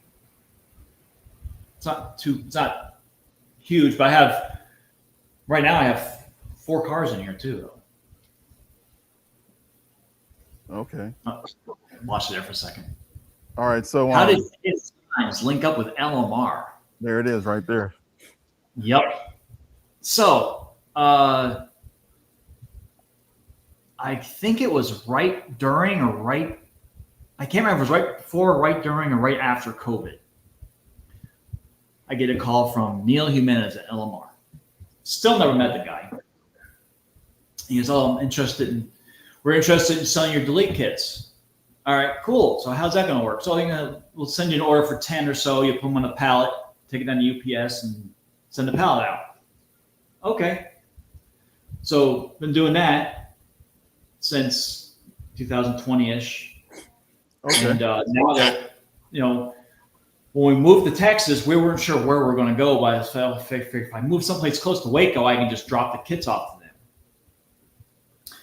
And the wife in Tucson was working at the VA at the time. And she was looking at getting a job at the VA in Dallas, or one in Temple, which is just south of Waco. So if you're familiar with Texas, you have Dallas, San Antonio, Austin, and Houston all like a big triangle.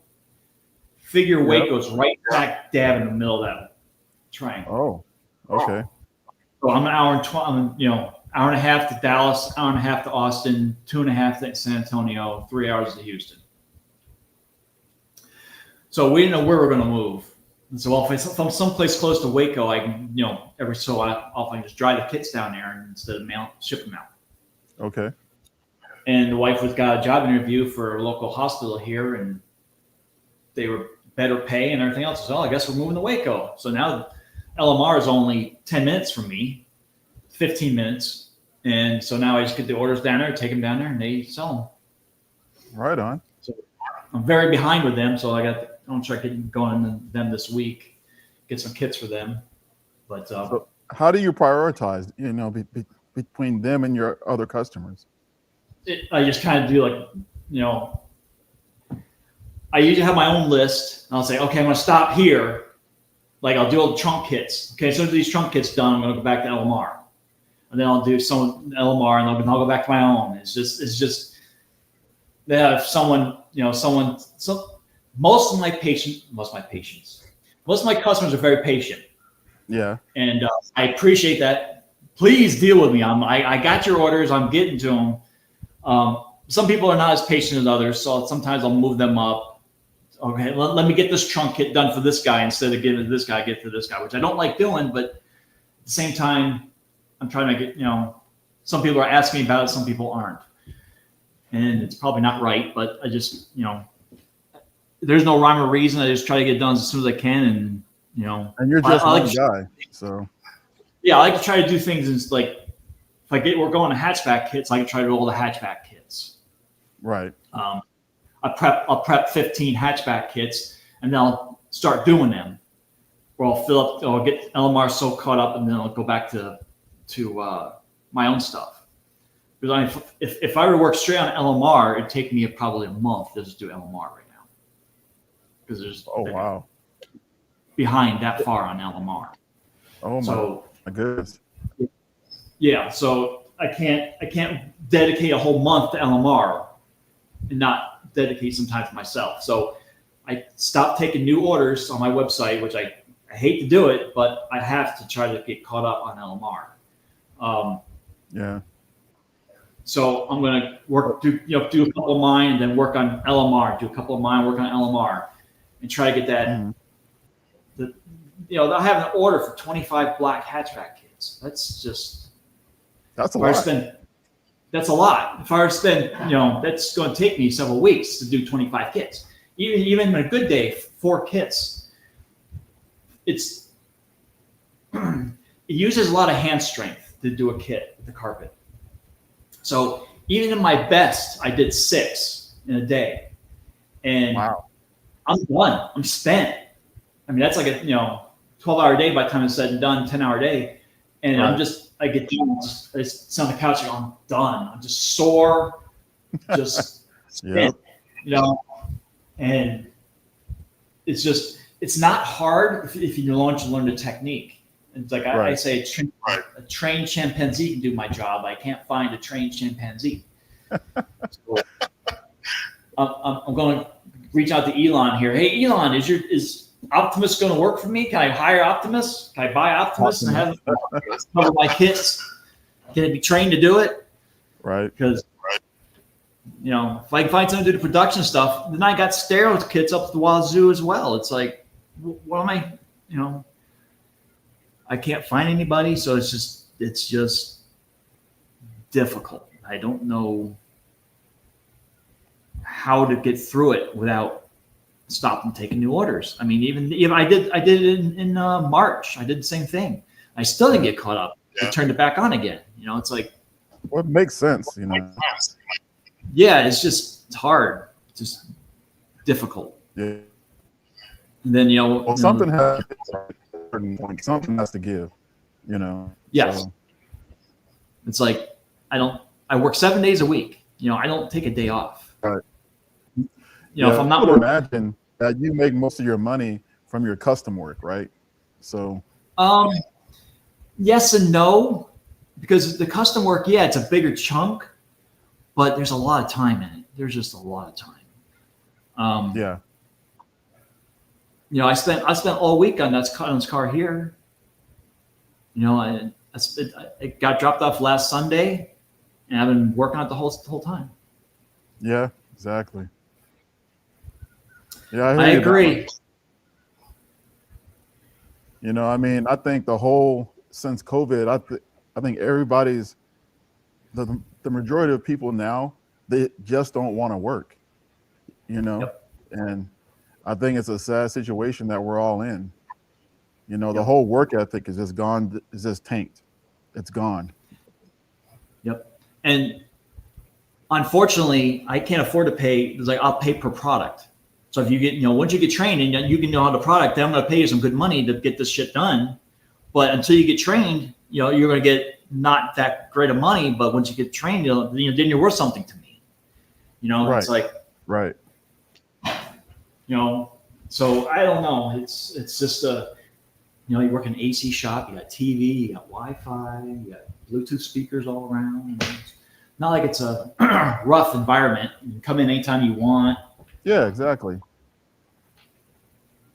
I have a keypad on the front door, so you can enter a keypad and come in. And just work, like, right? Just work. I mean, if you want to work in the middle of the night, I don't care. Go and work. Yeah, But, exactly. So what do you plan on doing to your car besides the wiring? I see the front fenders are off. You don't have to have front fenders to do wiring. Well, the motor's out too. You don't see that either. But yeah, the motor's out. Yeah, I saw that. You blew it up or something, didn't you? No. I just decided to go ahead and change directions. So I'm going with a 363 stroker made by Ford Strokers. And so they're building one for me. And then I'm going to go with the TKX transmission. So not got to pull the whole, you know, drive line out, transmission out, you know. So the 363 stroker, TKX transmission, I plan on painting the engine bay since the engine's out, right? So I'm going to clean it up, paint it, do a wire tuck on it, you know, look good. And have my fenders touched up and put them back on, you know, put my dash back in, all that kind of stuff. New wiring, hopefully, you know. I've been trying to figure out a way to actually do it that's kind of cost effective, but everything now is so expensive, you know, so. This means winning a lottery. Yeah, in fact, exactly. I don't know what I'm going to do with it yet. I have the 363, gosh, what's it called? SVO block motor. Oh, okay, right on. It was built for turbo, but I don't want to go turbo route. So I might just change the camshaft to a supercharger. I love the chop. So if I put a big ass cam in there with a 6, 7, 8 pound supercharger, it's all I need. I mean, I don't even need a supercharger because it's got 500 horsepower, 400 horsepower. What are you going to do with that in a Foxbody anyway? So they're going to light the tires up. Exactly. Every gear. You know, it's like, it's pointless. You have no traction at that point. Excuse me. I mean, my cars are stock and I have no traction. So I did the one trunk kit I just sent out with the gas filler behind the license plate. We did trade work for that. He sent me a brand new Holley high ram intake that I just got sitting in the box over there. Haven't opened it up yet. So I'm like, oh, do I use that or do I use I have a trick flow shoebox on there now. Do I go something else? So I just put the 8 stack on there instead, call it good. Right. You know, but if I go normally aspirated, I need to change. I need to change the pistons, up the compression. I need to change the heads to bigger chambers, and yada yada yada. It's like I'd better just buy a new motor at that point. Yeah, exactly. I mean, so I don't know what to do yet. You'll figure it out. You know, Go ahead. That's why it's sitting in the corner over there, all bagged up. I don't know what to do. I don't know. So it's like, you know, I'd really love to have that. What the heck is it? Harlop supercharger. Oh, Harlop? Yeah. Harlop? Yeah. Yeah, but that's like 10 grand. You know, it's like that'd be ideal. God. I'd love to have it. Grand. I think it's like 8 or 10 grand by the time it's said and done. Yeah. Dude. It's got the intercooler. That's a lot of money. It's a lot of money. Yeah. And, you know, I told Chris, I said, Chris, eventually I'll be bringing this motor down to you with my coupe and you'll be putting it in. Uh-huh. Because I'm going to have enough trade work with him built up to him. He's going to owe me. Trade work? That's always a good thing to barter. What we're doing, I'm then doing the stairs. He worked on my 90 GT. He did the 5 lug brakes on it, did the heater core, bunch of other stuff to it. Yeah. Yeah. Hey, the barter system works, man. It's all good. That's right. Yep. As long as I pay the bills, I can do bartering once in a while. Yep. Exactly. Yeah. Yeah. So I plan on staying. Was it I don't know. I may do a supercharger later down the road. But like I'm talking like years down the road. You know what I mean? But you know, with the 363 stroker, I really don't need a supercharger. You know what I mean? No. So. No, you don't. I'll be running the Anderson N113 cam. You know, so that's a big cam. So. Yeah. I'm just gonna get more alcohol. Hey, you got them, drink them. Gotta walk this way so you can see the shop. Cool. There's that car right there. Right on. Let me turn this light on. Make your full screen up here so you can really show us around. So there's that trunk panel. Okay. Let me get a light here. I'm getting ready to buy a lift, but I haven't got it yet. I'm sure a lift would come in handy, right? So. Oh yeah, well you mainly use it for parking. So you have to free up some space. But this over here is supposed to be a room, but it hasn't happened. So yeah, there's the trunk piece. Right on. So I'm debating about making this I don't know how well you can see it, but I can't see the screen. I'm debating making this a product, but I'm not sure yet. I'm just trying to see how much feedback I get on it. Uh-huh. Yeah, there's a stereo on that one. Yeah, looks good. I figure the production part will be larger opening here, skinnier this way, but longer. Okay. And that it can be vinyl or whatever. There's Brooklyn. Hey, Brooklyn. My truck. Jackson, my old boy. Oh. Half blind. But yeah, I got my truck here. I got my coupe over here. Uh-huh. It's covered up right now. That is a 78 Mustang 2. Belonged to my brother. 78 Mustang 2. Okay. Yep. T-top hatchback with a 5.0 in it. So I don't see those around too much anymore. Nope. And then there's the upstairs I'm building. That's going to be my office upstairs. Okay. So yeah, everything's a mess right now. I don't have no time to work on anything. So there's all hatchback kits ready to go. The guys got to get covered. More kits on the wall, rolls of carpet. Okay. Stacks of wood over there. So I didn't even get my drink. Got all sidetracked. Yeah, don't forget that. Yeah. Once you get situated, we can go back to the videos. Okay. Check those out again. While people are watching those, hopefully they'll be thinking of some questions. That's a really cool shop. Yeah, this is AC. Well, the whole thing's AC, but I don't use it out there. I only use it in here. Okay. I take it you spend most of your time where you're at now. Is that right? Yes. Yep. I make everything in here. Right. And that compressor's supposed to be underneath my stairs, but that hasn't happened yet. Yeah. Well, you're a very busy man, so you know. Yep. And then you got the honeydew brother. Take your time. I'm not a big drinker, so. No, I get it. I had a rough day with that freaking Coupe out there. Yeah. So I feel so freaking stupid.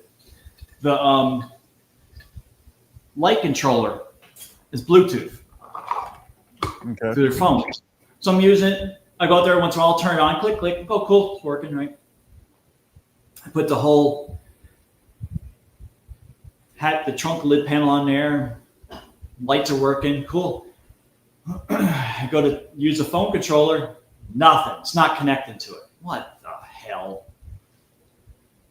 So and I put it in a stupid spot. I put it on the side of the box, and I can barely reach it. If I pull the side panels off, I'm trying to reach the power button to reset it.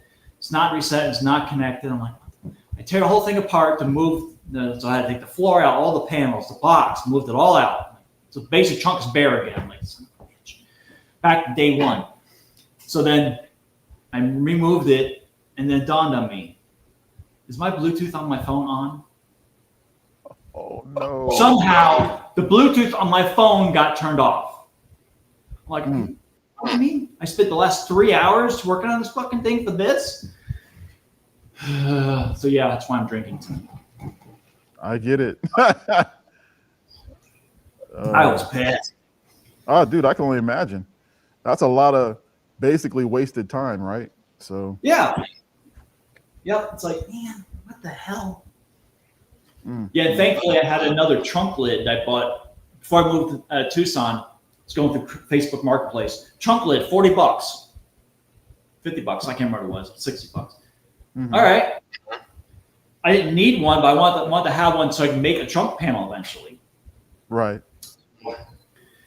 I used that trunk panel. It came in handy because I didn't want to do it upside down. Oh, fuck that. I hear you, man. So how did you meet Ricky from, if you're in Portland and he's in Kentucky? It's kind of a long story. I met him through Paul DeFox, right? Okay. I used to join Paul's lives back in the day and all that kind of stuff. And then that's how I met Rick, was through him, you know. And I met Mark through Paul as well. He's up in Canada with Paul, but on opposite ends, I think, of Canada. But like Lewis, you know, Mr. Blitzkrieg, I met him through Mark, right? So the whole thing is like this huge networking thing, right? So you get close to some, you know, obviously. So it's like my networking was horrible in terms of Texas. It's still not like you guys, but I didn't know who Chris was. I didn't pay attention to podcasts. I didn't know who the Five Asylum guys were. I didn't know any of you guys. And you know, I think I talked straight to Chuck. He was saying, "Oh yeah, my car's down at TIP." I'm like, "Okay, who's that?" You know, and then so that was basically how I got reached out with Chris. That's the first time I met him. And then Tom wanted a kit for his trunk, so we started talking about that and told me who he was and invited me to that podcast. Then just kind of take off from there. And then with Rick, he calls me up for a battery platform, and then I didn't know he knew you. Then he says, "Oh, I have a podcast." So I didn't know his podcast was your podcast or your guys together. So that's why I was kind of share it. Yeah. I was like, "What? Who?" So when you reached out to me, I was kind of like, "Do you have a podcast set up for you?" It's like, so yeah. There's so many podcasts you don't even realize it too. Yeah, there's a lot. It's like Gary. It's like I I commented on one of his posts, like, how many podcasts do you do, guy? He does one with Chris. He does some beer and something else. It's like every time I see him, he's on another podcast. How many podcasts do you do? Yeah, he's got the gift of gab, man. Yeah. You know. Yeah, I haven't met Gary yet. Yeah, I met Tip, I met Gary up at in person at Motor City Fox Fest a few years back, and that's where I met Chuck as well, and I met Neo Mustangs, Danny. I met him up there too at Motor City, so that was pretty cool. And brother Tom, met him in person as well. You know, so I'm going to try my damnedest to get to Foxtoberfest. I haven't been there yet. I'm gonna try and get there. I'm gonna try to get there this year. Chris and Tom said they might have an extra room at the B&B, so I'm trying to wait to see if that happens or not. Oh, that'd be cool, man. Then if that happens, then Chuck said he might have an extra room too, so I'm waiting to see. Yeah. So, well, they owe you. Yeah. Yeah. They owe you. You know, we scratch each other's back, you know. Yeah, so it's all good. But yeah, I know. I think right now there's gonna be 5 or 6 KDezines equipped cars in the booth at 50 Asylum for the Foxtoberfest, or not Foxtoberfest, for Motor City. Yeah. So, well, I can honestly say, Keith, that you've become quite the household name throughout the Fox community. So you really think so? I do think so. You know, with your rear seat deletes, I mean, that's pretty much your niche that you're in. Yes. So when I was living in Arizona, I think like 2022, we came out to the LMR show. Okay. And LMR was selling them at the time. And the wife and I came out here at the LMR show. Oh, I figured, you know, it's Texas. There's got to be at least a couple cars with my shit in it. There was probably, I don't know, 150 Foxbodies at the LMR show.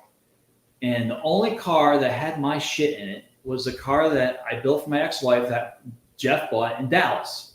That's it. I'm like, because I say to myself, I've got to be, you know, all these kits I sell, I've got to be doing something to the market. Then I see all these Foxbodies, hatchbacks with nothing. I'm like, I ain't even touching the market. I'm not even scratching the surface. So, you know, on a car that you specialize that's 30 years old, you think after a while you're going to run out of cars to sell it to. But not in this community. It's not happening. It's like now it's like all these coupes. It's like where all of these coupes come from? It's just nuts. They come from everybody's, you know, grandma's garage and barn finds, you know. So something, but it's like all these all these coupes come out of nowhere. It's like yeah. And they just pooping them out or something or what? Yeah, I mean, Motor City Fox Fest was like the first event that I ever went to, right? And me and my wife flew out there, and let me tell you, man, it was like being in Mustang heaven. I mean, I loved it. You know, my wife loved it. You know, everybody was nice and cordial. And the crazy part about it, for me, that was very humbling, was when I got there, I walked through the gate and I'm walking around looking, and all of a sudden people were like, "Hey, OG, how you doing?" Like they've been knowing me. And I was like, "Oh, okay, this is cool," you know. But it was kind of weird, you know. That people that hasn't happened. But in my defense, the last big show I went to was 24 LMR. I haven't been to anything. I haven't been to anything since then. So, you know, done all the podcasts since then. You know, I think I had one guy come to me with LMR. Oh, he was wearing a KDezines shirt, and he said something. But yeah, I was like, I don't care. I don't do it for the publicity. I don't, you know, I just like making nice shit for people that they like. Yeah, exactly. Exactly. Don't do it for the fame and fortunes. I don't got either one. Yeah. Well, the only reason I like, huh? I just like doing it. You know, it's sometimes a pain in the ass, but I'm doing it. Yeah. For me, I love working on cars, so, the whole YouTube thing is just a byproduct of my love for cars, so. The best part of the job is when it rolls out of the garage. That's it. It's done. Next. It's like in this car, it's just been, just seems like certain things just fight you. And this car area is fighting me. And sometimes it's my fault, and sometimes it wasn't my fault. But obviously, it's all my fault because I'm the one doing it. But yeah, the whole thing with the Bluetooth, that just, oh boy, that pissed me off today. Oh yeah. Like, I'm just gonna sit down, play on my phone, check Facebook, cool off. So I don't know if you ever messed with LED wires. They're really, really small. They're probably like a 24. Very, very tiny. And there's 4 of them. And they make these splicers. They stick the wires through each end, and you squeeze it, and it crimps it. So when you set the wire in, it doesn't stay. So it gives you time to crimp it. No, you got to hold both sides while you're crimping it. And the things, instead of going straight down to pierce the wire, will bend on you. Oh, dude. So I'm trying to do this inside the trunk, reaching all the way behind the box while dealing with this to try to lengthen the wires and move that module to a better spot. And it's like, I went through 2 of those stupid things. I'm like, I just had to, okay, just sit down. I know. Like, trust me. I know. I think, well, I have some times where obviously I get frustrated, and my daughter, she edits my videos, right? And she films me a lot, right? So, there are times where, dude, cut that out. I freaking lose it. And she'll like, well, I guess I'm cutting that out, or I'm saving it as a B-roll, because I could think of, I think it was a brake booster I was working on, the Coupe brake booster. Oh, God. Bro, at one point I got so frustrated, I picked it up. I was getting ready to just throw it on the ground, and she says, "Don't do it. Don't do it. Think about the money you spent." And I was like, "Okay, put it back on the counter." I was so livid. Chris was working on my 90 GT, putting a Cobra brake booster on there. He said he had to beat the shock tower. So he showed me this blister he has on his hand. So then I show him this smashed thumb I have from working on his car when I was trying to crimp a 1/0 ring terminal, and I missed. Oh. Ooh. One of those crimp terminals. Yeah. So then I split it like right above my nail on the side by the quick. So I kind of went to my thumb. So then the next day I'm working on his car, and as soon as I said, "Be careful with that drill bit," cheek, slipped and hit myself right in that same spot. So I was like, "Chris, I don't want to fucking hear about your goddamn blisters." Comparing war wounds. Foxbody war wounds. Yes. Yep. And there's a couple of clips my daughter got where I was using a box knife to try to, cut something, and it slipped, or a screwdriver will slip and like jam my thumb or my finger and just cut it wide open, blood's everywhere. And she's walking around filming it, going, "Ooh, that's cool." And I'm just like, you can't put that out there, right? Because some people can't stand the sight of blood, and it's kind of gross. So show me anyway. Live a little. Maybe that'd be like a members only kind of thing, show the really bad parts of working on these cars, Oh yeah, there's, especially like when I install the FFP strut kit for the coupes, that is the last thing I put on because it lowers the trunk by 2 inches. Really? Yep. So I don't want to smack my head on that stupid latch. So I have my own prop rod. It's just a piece of wood. So if you see me working on a coupe and it's this ugly ass piece of wood, it's holding my trunk up because it'll hold it all the way up out of my way. So The FFPs don't go on until I'm done. That's like the last step. But snap, snap, snap, snap. Okay. I mean, just done. I'll have to work on it again. Yeah, I think the most frustrating thing I've worked on these cars, it'll surprise you.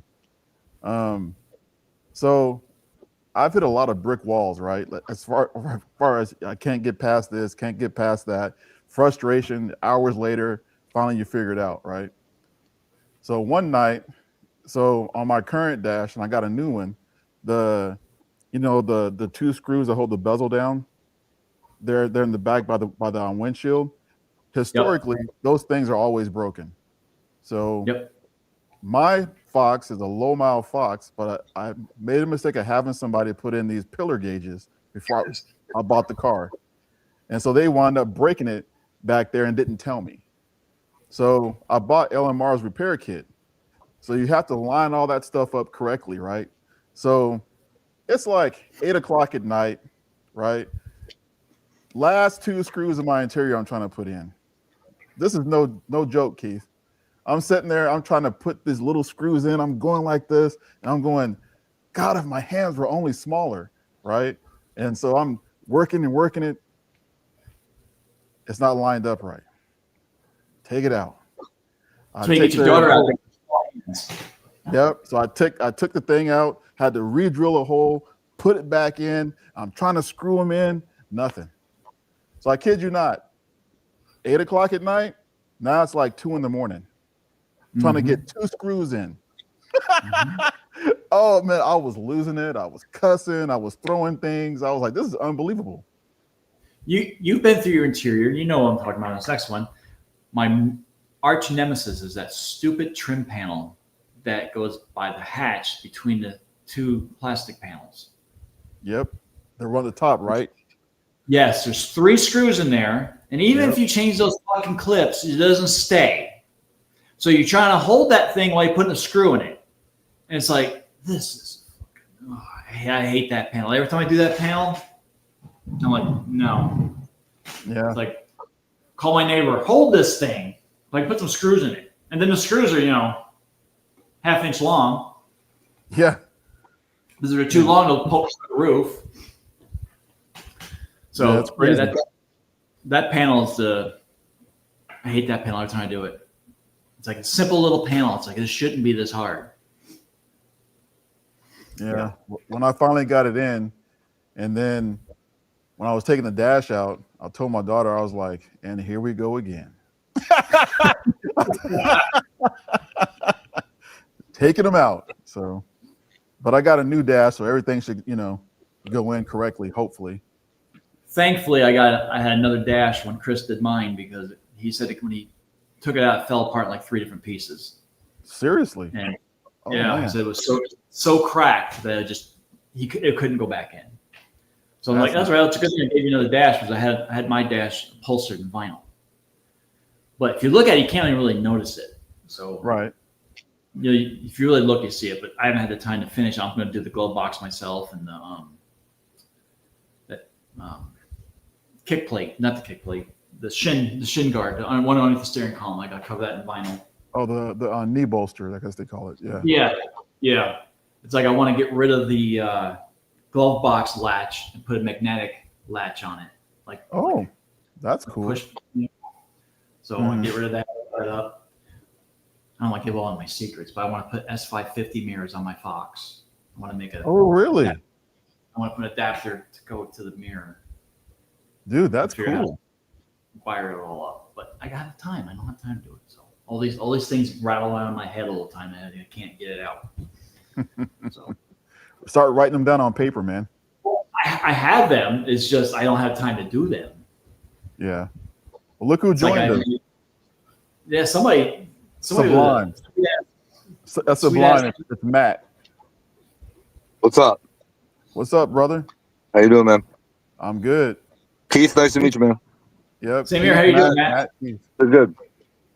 You do some good work, dude. You probably undercharge for what you're selling. Probably. I've raised my prices along the way in the custom stuff, but yeah, I'm working on it. It's kind of a fine line.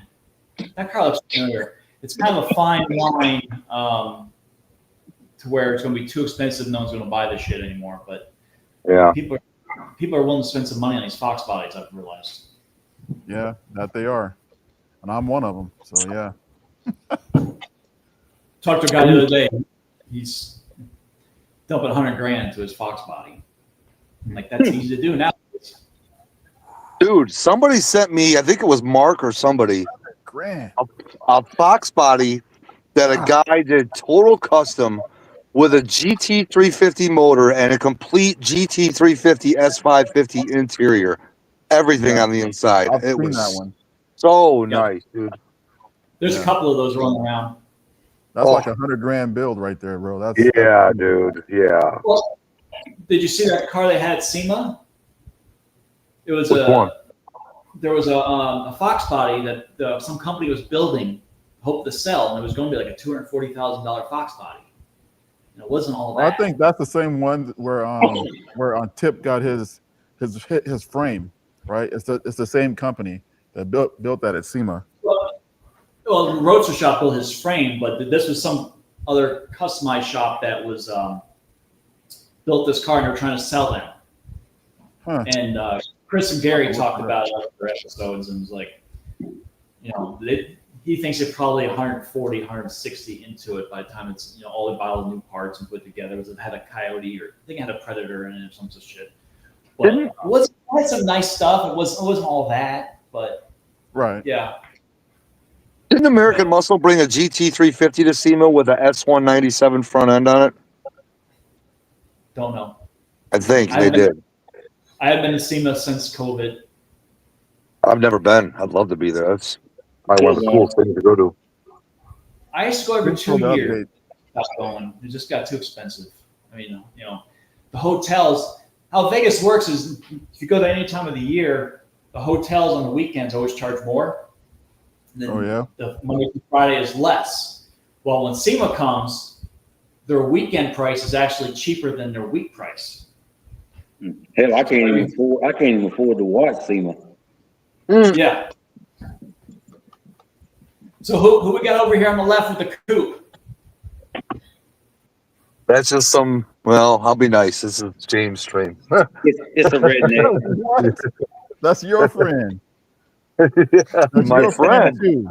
Oh my God. That's Bama. Yeah. So, sounds like the word friend is being used loosely. And you probably recognize the car because that's the one that got destroyed by the tornado, I believe. Right? Back in the day? Yes. Yeah. Yep.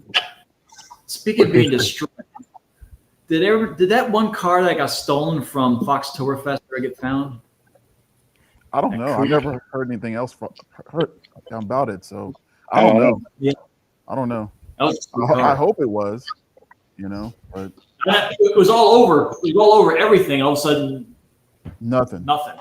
Oh, good to hear, Mark. Oh, Rick. Yeah, thank you, Mark. I'll just text him too. But chances are about that Mustang, it probably was never found. And if it was probably beat to crap. So. Yeah. My buddy in Tucson had 2099 Cobra convertible. Did a lot of work, supercharger, and I did a stereo on it. And he wanted to put a black top on it from a tan top. So he took it to his upholstery shop that I recommended to him, and the fucking thing got stolen from the upholstery shop. It was inside the garage. They moved they broke into it supposedly, but I know the guy for years, so I don't think it's him. Someone moved out like 2 boats and drug this car out, and it just fucking vanished. But really? Tucson was only 60 miles from Mexico, so dang, that car never showed up. It's probably down there. They're probably using it in cartel down there in Mexico right now. Probably, yep. I wouldn't doubt it. Yep. They moved 2 boats. That's dedication, man. Yeah. Yeah. It was probably 4 or 5 people at least. These theft rings with vehicles are so sophisticated now. It's ridiculous. They got freaking cargo containers waiting for you to drive. Almost like gone in 60 seconds, literally. That's what I'm saying. Yeah. Yeah, it's like gone in 30 seconds now, though. Yeah, the faster the car, the faster it's gone. Yeah. They have ways of using a scanning for your transponder. Yes. So they say, if you park a car outside, don't have the keys near it inside the house. Have the keys. You know what's funny is you can't get no help to make your product, but they can actually find somebody that can drive a stick shift. And that's funny as hell. Oh yeah, that's your best bet deterrent these days. Yeah, stick shift. Yep. I believe it. Well, if you really want an anti-theft device, put a 3-speed on tree. Then there you go. Oh hell yeah! Gosh, I haven't driven one of those in years. My dad had a truck back in the day that I drove one time. I had that thing. Yep. Mine That's a too. weird thing. That's a weird. It is a weird thing. Had a 79 Bronco with a 4-speed with granny gear. That was like a 2-foot throw on that thing. Oh, serious? Big old tall stick. First gear's by the dash. Second gear's by your armrest. Yeah. Third gear's by the dash. Third gear's underneath the radio. Yep. I'm like, what is that guy doing? Fifth gear's touching. Well, if there's a fifth gear, it'd be touching the glove box. That was a fun truck. I used to speed shift that thing too. Because you would start off in second. Second to third. As best as you could, but I think I was like 19 at the time I had that thing. It's an old rusted out Bronco. Bright yellow, kind of like Chris's car. Bright yellow Bronco. Wow. 79. Oh, with the white top. Oh my goodness. Yep. I think the cops see you coming. Yeah, I think I had 10 interior, I think. If I remember right. I had a buddy in high school had the International 4-door rag top. Remember them? Mm-hmm. Yep. Back in the oh yeah, competition yellow. Holy cow! You seen him coming down 9 blocks before he got to high school. And I'd still get cut off in that thing. Like you can't see a yellow Bronco coming down the road. I mean, come on now. Yeah. Thanks, T. I appreciate that, man. Thank you. I got sideswiped by a big rig. You think he couldn't see that grabber line thing sitting right next to him? You would think. think. You think you could see an Explorer in front of you park. Yeah, that was my fault, though. The other one was. Unless he was just hating. Yeah. If I can't have it, he can't either. The sad thing is it happened literally at 5 miles an hour. Yeah. You know what? I hate to tell you, subline, it hurt my feelings too. Oh yeah.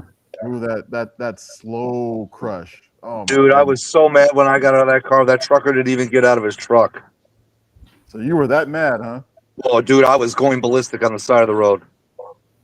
I lost it. I was ready to fucking kill this guy. I had just gotten the car fixed, and I was on my way to Ford Takeover, and that's what happened. You just got it fixed, and then it got tore up. Yep. Oh. Which one? What do you mean, which one? The Lime. I don't remember that. I just gotten the car fixed from the Explorer incident, and it was on my way to Ford Takeover, and that's when I got sideswiped by the big rig. Oh shit! I bet your insurance went through the roof, man, with them 2 repairs. Actually, each repair was just under $7,000. It wasn't as much as you think. Wow. Okay. Yeah. Just under. Sounds 7. like. Wow. Well, I mean, dude, the parts for that thing, the carbon fiber core support on the first one, that thing's $1,500, $2,000 alone. The headlights another $1,200. Jeez. You know. Oh yeah, nothing's cheap on that car. Sounds like the one accident. That's messed I had up. a 95 GT, and I just got the thing back together. I had it going like a month, and me and my girlfriend at the car, or at the time was in the car. Some Jeep pulled out in front of me, T-boned that thing, spun it around, just smashed my car all to hell. So we had a face to chest conversation in the middle of the road. Because, he was like one of these 5'6" motherfuckers. I was like, you motherfucker. I see all the fans are in here. Try to tell me I sped up and hit him. Yeah, okay, guy. That's what I wanted to do today. That's crazy. Yeah, sure. That's why I hate driving my Foxbody, because it's like people drive so irresponsibly and crazy, So I thought people in Arizona drove it bad, and I got to Texas and they said, "Hold my beer." Well, that's probably what they were doing when they were driving. Oh, man. It's like when they come to a stop sign, they come to a stop sign, they'll get out and put in park and get out of the car and look, make sure it's clear, get back in their car, look again, put it in drive and drive away. It's like a 5-second stop every time at a stop sign. It's like, come on, guys, it's clear. What are you waiting on? Don't ask them to merge on the freeway. Oh, God forbid. 45, right? Dude. Yeah. That sucks. This is how I explain Texas drivers. Texas people overall are very nice until they get behind the wheel, and then they're absolute pricks. Yeah, sounds like Chicago, kind of. Yeah. That kind of sounds like Subline and Salty to me. It's like they're the most selfish drivers I've ever seen. It's like, oh Yeah. my God. Have you driven Illinois and Chicago? When I was there to do that first aero job I was talking about, yeah. It's been Okay. a long. Yeah. T asked, what part of Texas? Waco. Waco. Texas. Yeah. Waco. But I'm man, not seeing any. There we go. On to accident. tell you what, when I went to Motor City, going from Portland, Oregon, driving to Detroit area, dude, I was almost too scared to drive. I was like, damn, do these people even see me on the road? No. Good Lord. Yeah, you ever been through Atlanta? No. Well, no, you don't want to go through Atlanta. Oh, yeah, no. Atlanta, any time of day, it doesn't matter what it is. If you're driving through Atlanta, it's going to suck. It could be 2:30 in the morning. It don't. Yeah. Yep. Really? Yep. When I used to go to Bristol racetrack for about 4 or 5 years in a row, I would go around Atlanta. I don't give a shit. It's that bad? Yeah, Wow. it's that bad. He's like, I'm out of there. Instead of being 8.5 hours, I think it is, it took me about 9 hours and 15 minutes. I didn't give a shit. Yeah, no doubt. But yeah, I mean, it's crazy, man. Like I said, we touched down in Detroit, got the rental car, was driving, and I was like, holy crap. I felt like a little old man trying to drive somewhere. It was crazy. Well, I hate to tell you, but you are old, but it's okay. Thanks, I appreciate that. I resemble that remark. Thanks. Coming from the grandpa on the panel. Subline, nobody asked you nothing. How old are you, Keith, if you don't mind us asking? How old are you? I just turned 56. Oh, you're the same age as me. Yep. So I'm second oldest on the panel then, because I'm 57. So. Oh, there you go. Wait, you're older than me, James? Don't get your high voice. I thought you were way younger than us. No. I thought you were like upper 40s, low 50s or something. I wish. No. Actually, I thought My whole life he would be said different if I was 58, in but that was my bad. Okay. All Gen Xers. Yes. The best generation there was. We rule the world. No, actually, we don't. That's still the boomers. Yeah, that is still the boomers. Yeah, that was sarcasm. So I think I made Gen X by 1 year. I believe it was. Yeah, you slid in. It's all good. So We're kind of like I think we're like one of the smallest generations though, as far as numbers go. I wouldn't doubt I think it. Well, Yeah, I guess we're after the boomers. Yeah, a lot more boomers and a lot more millennials than Xers. Yeah. That's because it was a generation of peace and love, brother. Everybody was too busy getting stoned hell Yeah. brother. and taking acid. You were born too late, Matt. Shit, I was born just right, 1964. Oh hell yeah. I'm making up for lost time, brother. Making up for lost time. Oh yeah, you're doing that. It's like there's people on Facebook always talk about Gen X, and this one guy goes, "Do you realize that if they did Back to the Future now, they'd be going back to 1996?" Isn't that crazy as heck? Like, oh my fucking god, that's No, horrible. they're back to the 70s. That's what I'm talking about. That's It's like- crazy, man. To think that, But right? if you think about 1985, like Back to the Future is one. I love Back to the Future movies. It's great. 1985. Look at the technology they had in 85 and technology they had in 55. There's a drastic difference. But if you were to take someone from 2000 or 2026 to 1990, it wouldn't be that much. Yeah. Except for cell phones. Just the style of dress would be different, basically. You But know? yeah, that maybe some of the cars, but not like drastic like 1985 to 55. I mean, that's a huge difference. But it sounds so far away, but yet, you know, here we are, 2026, and that was only 1996. So it's like, damn, that's pretty sad. Well, you know, nothing against the next generation of kids and people, right? But to me, Gen Xers, we're unique because I feel like we're really strong, you know, because it's like we didn't wear helmets when we rode our bikes, didn't wear knee guards, shin guards. We were jumping over parked cars, jumping over creeks, having accidents, busting your teeth on the concrete, scratching your head up. And guess what? You still went to school the next day. Yep, rock fight. Yep, drinking water out of garden hose. Yep, water garden hose out the creek, wherever, right? Back then, a concussion was take a couple Tylenol and talk to me in the morning. Yeah. Sleep no, they just make you stay awake for about 5 hours. You stay awake, it's okay, go to bed. Stop your crying. I'll give you something to cry about. Yeah. Heard that and the parents say, don't keep coming until that light comes on out there in the street, boys. Don't make me pull this car over. Yeah. Yeah. Wait, don't even pull the car over. Just straight up backhand you from the front seat. Are we there yet? Are we there yet? No, there wasn't none of that shit.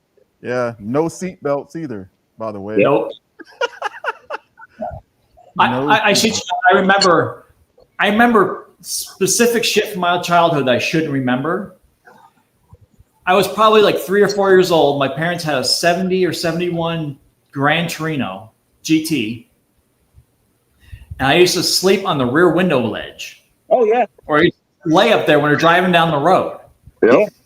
Yeah. It's like, fuck. Yeah, my mom had a 69 Volkswagen, I think it was, or something like that. And I call it with the cootie hole. I used to do that with my dad's 69 Lincoln. I slept in there. Because that's where the motor was, that's where it was warm in the wintertime. Well, what about those long road trips when you had to pee in the jar? That's what I did. Oh, hell yeah. My dad would pull over. They just pull over and be like, go pee by those trees. You're good. Nobody will see you. They had that mason jar and they tell me, here, use this jar. Yeah. I don't remember that. I had 3 other. We didn't take many road trips. We always, we would go on many trips until I was like 10 or so, and then we flew.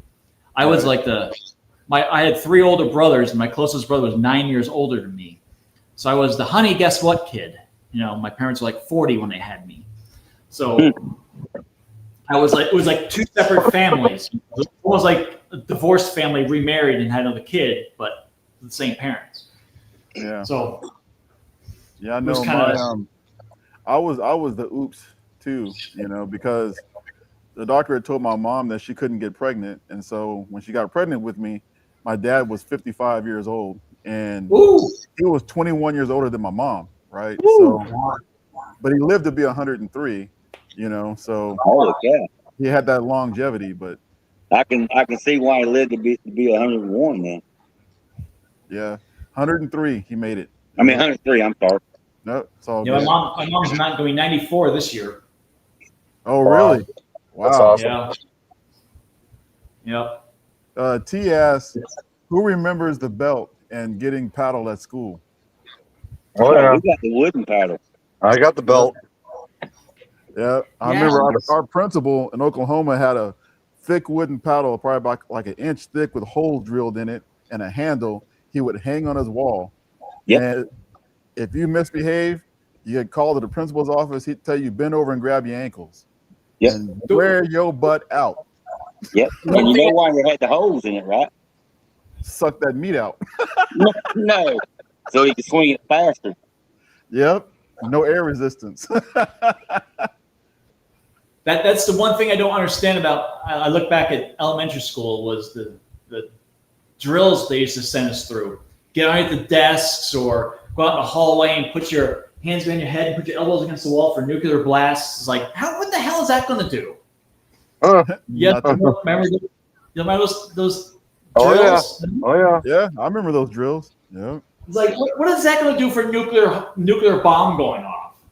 Yeah, it's like either way, you're cooked. So it's like, yeah, this metal desk is going to protect me. Or when they did the random drills and you had to walk outside when it was freaking 30 degrees outside. Yep. Yep.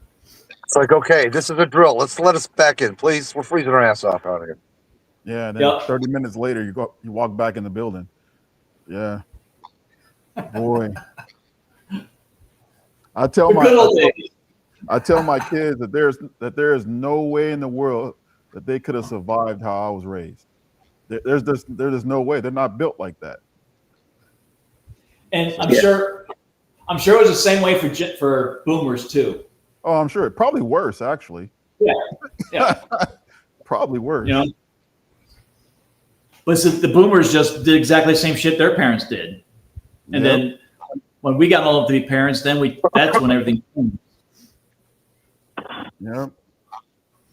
I remember. Yeah. Or your parents always told you, I walked uphill both ways to school every day in the snow, I was just funny that you say that. When I was like 8, we had the blizzard of 77, I think it was, in Chicago. I had to walk home in that thing. It was so bad. I went on the one side of the school where the snow wasn't blowing. The wind wasn't, kind of blocked it. I looked around the corner, just got pelted in the face with. I'm like, man, I got to walk home in this shit. I'm like, oh my God. I made it home though. Yeah, you find a way to make it. Oh yeah. Yeah, I remember. Yeah, I never had to walk to school. Yeah, I did. I lived just close enough where I didn't get a bus. The way my parents worked, my mom used to work swing shift. My dad worked day shift. So my mom used to take me to school and pick me up from school. And then my dad would watch me at night when they got off. So. T, you're crazy. Yeah, T is crazy, and I agree with that. You see what he said about Sublime? Wow. I didn't even believe that you were wrapped up. Pretty much. Let the kids finish the story. I can picture that. My daughter, OG, was born in 85. I don't know. I think she was 13 or something like that. I couldn't go pick her. I couldn't leave work to pick her up from school. There was something going on. I remember. So my mom said, so I called her and she said she'd go pick her up. So she brought her here, dropped her off. Well, she took the doctor and then brought her here, dropped her off. I come from work. So she's all upset. You know what my grandma done? I said, I don't know what. She picked me up. They was riding down middle of a little town, down here, Ashford, from school. And anyway, my daughter didn't like this girl on the side of the road and said something like bitch or something like that. And she got backhanded about 2 or 3 times, and she was telling me, and I said, well, guess what? You deserved it. Yeah. That's my mother.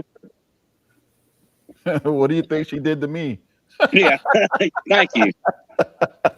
Because my mom thought she was talking to her, and I was like, oh, yeah, you screwed up there. Get all your teeth knocked out. Yeah. No. Boy, let me tell you. one time I took my kids to my mom's house, right? And my youngest son was running through the house. That was always a no-no, obviously. He's running through their house, and she ain't saying nothing, right? And then, so he knocks something over, like a vase, and breaks it. So I snatch him up, and I tan his hide, you know? And I look over, you know, you can feel somebody just staring at you. I look over, there's my mom sitting there. How dare you spank that baby? I was like, what happened to my mother? Because that's right. Who is this woman? Yeah.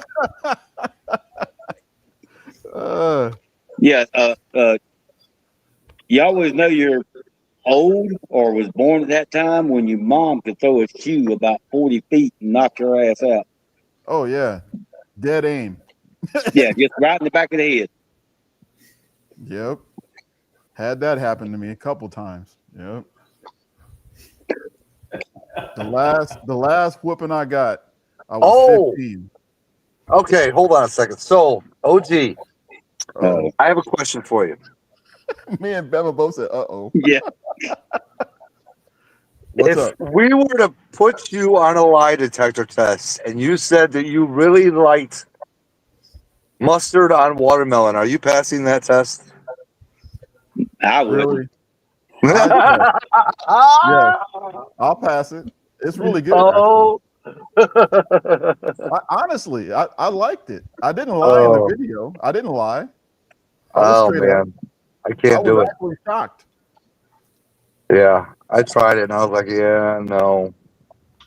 Well, you saw what my wife said, right? It's like a watermelon hot dog. Oh, perfect timing too. Look who shows up. Mr. Gary. One, Gary, that's Keith. The special guest, that's Gary. Just showed up. Hi, Keith. How are you, buddy? Good, how you doing, man? It's a pleasure meeting you. Same here. See, Mark says he liked it. I liked it too. Sublime's just a big baby, dude. It's all. He's a big baby. If it don't come out of a can or a paper bag, he don't. I eat watermelon. I have watermelon in my fridge right now. That with mustard? No, not with mustard on it. Because you're chicken shit. I tried it already. I didn't like it.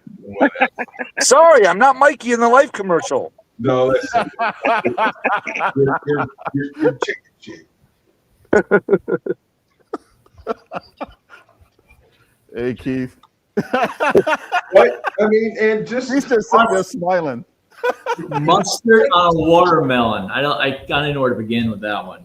Try. Apparently, everybody loves it, man. You got to try it. Oof. I was very not a mustard fan, so yeah. Well, so if you don't like mustard, then of course you're not gonna like it. Yeah, I'm not a mustard fan. Yeah, if you're not a mustard fan, then you probably won't like it. But yeah, God, I can't even imagine that. What? I didn't see that either. Yeah, you know, that challenge was actually like a few years ago, I think now, right? And I hadn't tried it this whole time. And then I think Gary brought it up. And I was like, okay, well, I guess I got to try it now. So I made a video on it. And I tried it, and I was like, dang, this is actually good. Oh, shit. Yeah, it really shocked me. Well, and your daughter liked it too?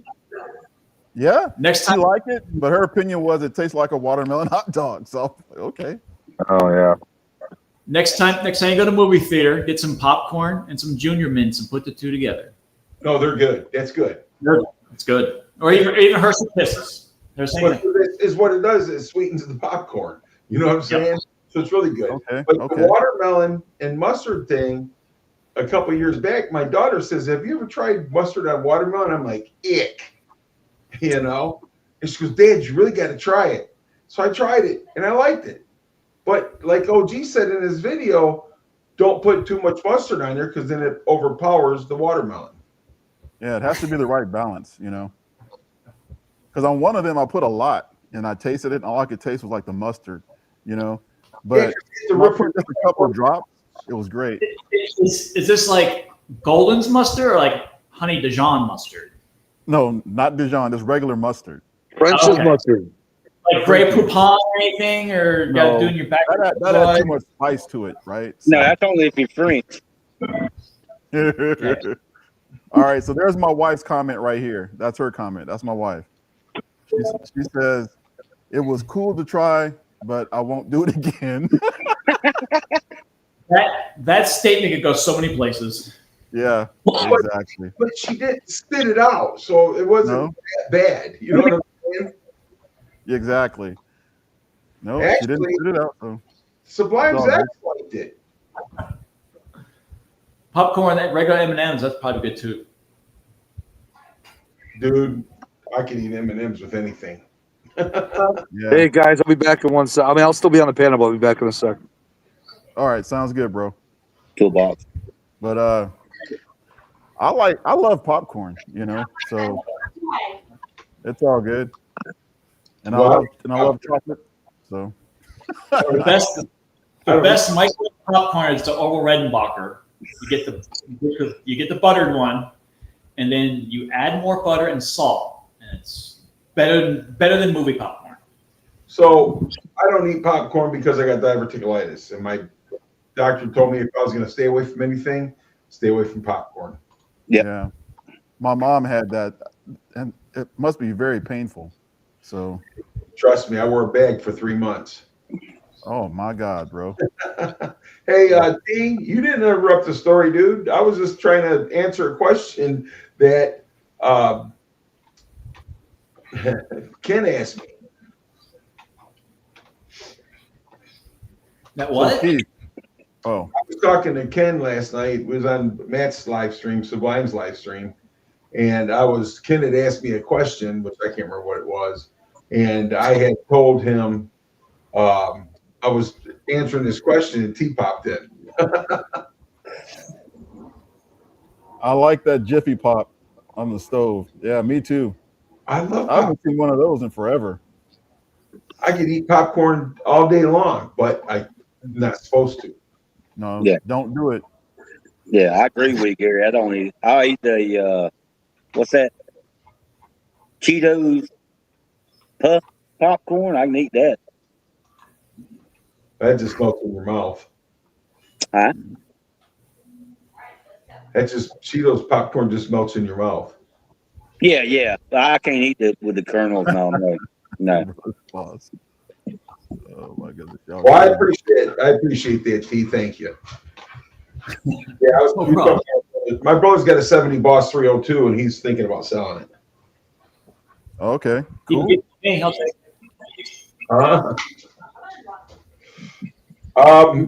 you say something? I couldn't hear you. I said 70 Boss 302. You can give it to me. I'll take it. I don't know if he's giving it away, but you know he's selling it. Well, I ain't got no money. I'm self-employed. You know that. So, Well, then you can barter it, I mean. Donate it. You got to donate it to the cause. What do you do? What kind of work you do? He does the rear seat deletes. Huh? He does the rear seat deletes. Oh, you do, huh? He just came on, so. Oh, okay. Nice. We've been for like 2 hours.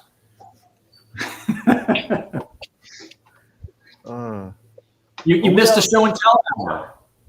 Oh, I missed the show and tell? I'm sorry. We have some more videos to show. You guys can watch the videos and check out his work. I will. Hey, but I was out with my wife tonight, so hopefully I get a pass. Yeah. Hold on. I'm gonna play some of his videos so you can actually see. So.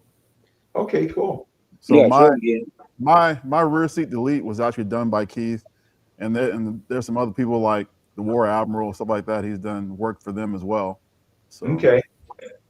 Let's see if I can get this going again here.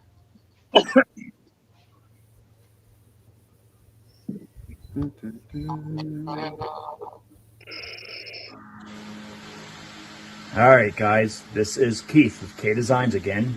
This is the latest product that I'm finishing up for a customer. This is the 79 through 93 Coupe, Mustang Coupe trunk kit with the optional stereo spare tire well, raised version. This is done in black carpet with black vinyl, ARC audio, 5-channel amp, 10-inch sub. Getting shipped out tomorrow. That's really nice. What y'all think?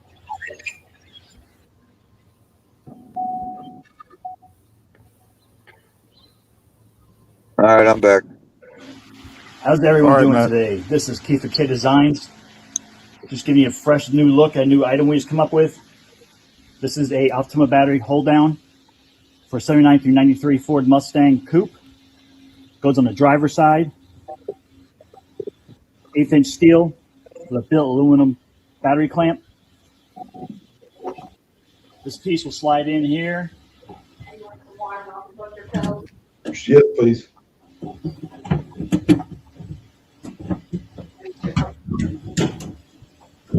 Just like so. The little tab sits against the floor. You'll drill 3 holes. Bolt this right to the floor. You can slide your Optima battery into place. And then the KDezines rear trunk kit. Go over it when the battery's installed. It's out of sight, out of mind. You don't even know it's there. Available at KDezines.com. I wonder if that would fit my Fairmont. It might.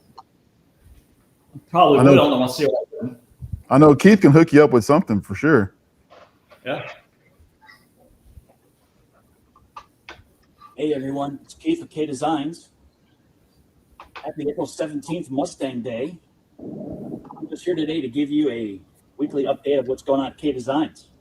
We got a customer who has a 93 Cobra with a 5.0 Coyote swap.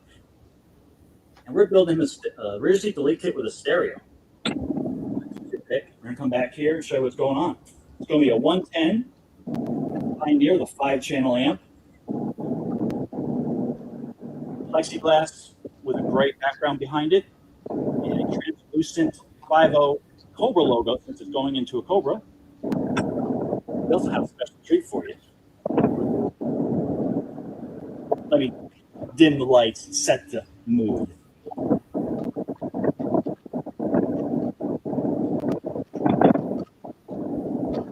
This stereo also lights up. We've got RGBs in there, so we get many colors. So here's the red. We've got many different settings, colors. My helper is not the best sometimes, but he's doing the best he can over there. What do you guys think? This is available at KDezines. Man, that is sweet.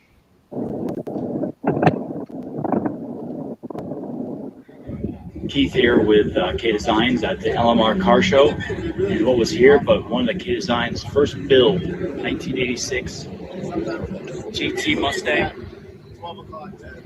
featuring airbrushing on the hood, mild 306 build, the KDezines fender mount battery box. All custom interior, Mazda winning blue paint job, custom Recaro seats from a 79 Mustang pace car, KDezines door speaker grills, of course, KDezines rear seat delete kit with custom stereo. Wow.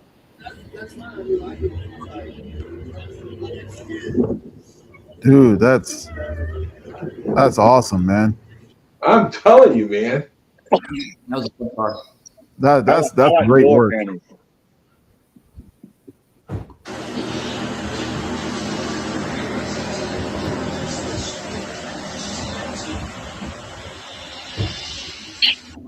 That was TIP's car. Actually, no, it's not. That's the one I was working on. Never mind. My bad.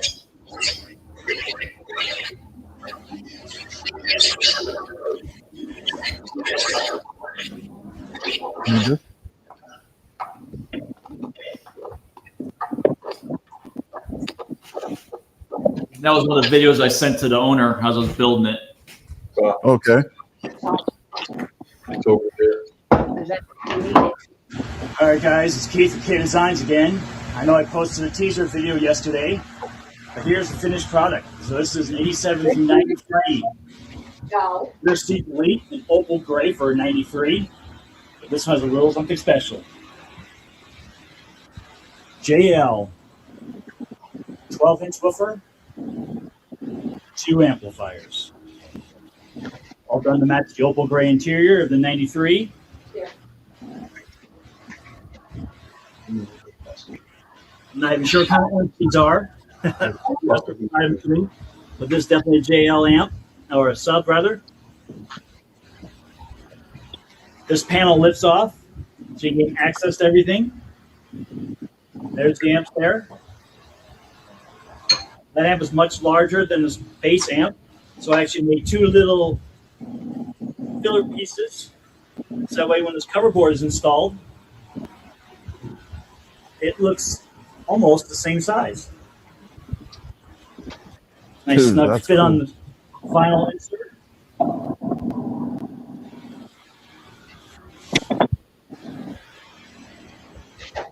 All these are available with stereo, without stereo at KDezines.com. Actually, call me directly or contact me on Facebook or Instagram. They're not on the website. What you guys think? That's freaking awesome, dude. Call that the flying wing. The flying wing. Kind of look like a stealth fighter. It does. Kate Designs again.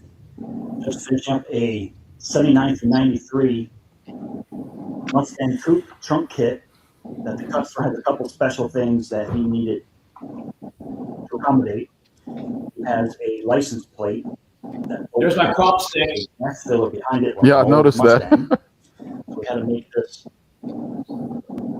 provision for that too. The customer also has mini tubs. So these panels normally lean outward, but we had to make them straight up and down to accommodate wheel tubs. The back is still the same old KDezines kit. Had to notch up the speakers. This one also has a rectangular door versus spare tire shaped door.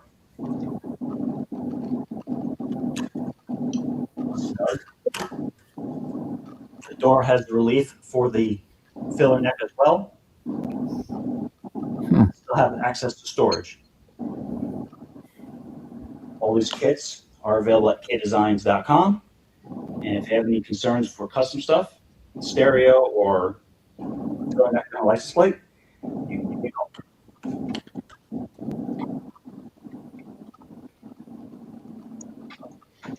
Hey everyone, this is Keith with KDezines. This is part 2 of the Oracle lighting install for the Foxbody Mustang. But I worked with Chris over at the Infamous project. Everybody knows him, of course. And we decided we're going to install a set of these into my 90 GT with the cheese grater taillights. So I've been waiting on this. there was a little more work involved. Make sure you check out the Infamous project channel, and he will be doing a complete video for the installation of these into the GT. So this is what it looks like with the light off. Your standard GT tail lights. There we are with the red running light. And go ahead and do a brake light. All lights up red. Go ahead and do a turn signal. Key's not on. My helper again. Sometimes. Anyway, so the lights, there is a yellow and red. So it's kind of hard to see in the video, but they are yellow on the top and red on the bottom versus the other side. You go ahead and put your brake light on with the turn signal. So they stay yellow and they still do sequential, but it's really slow. And the other side just looks like that with the brake light. Okay. Go ahead and do your reverse light. Reverse light. Lights up white and like an orange, and then you get your red marker light. It's a little different. It works really well. Now go ahead and put your brake light on with that configuration. So it's basically white, yet orange, and red. It's really hard to see. Still lights up very nice on the outside as well. That is great. So remember, Chris, with with the Infamous project. We're doing a video on the install on these lights into the GT cheese graters, which he hasn't done yet. Available. No, he hasn't. We'll be available at KDezines.com here very I soon. like the cheese graters. I'm in the minority. I like cheese graters Oracle too, did a and great I job am a on minority. Not just. No, that's funny. That's funny as hell, AG. There's already on there. They're fine. That is a great design. This kind of talk about how you did it, or Well, it was just a standard. How the lights come standard, we just put them in there. But Oracle says they don't work on the GTs. But Color. Red lens or white lens. so you just installed it straight like it was, right? yeah, we had to, there was more cutting we had to do. It was like the GT taillight has more webbing that has to be removed. That's right.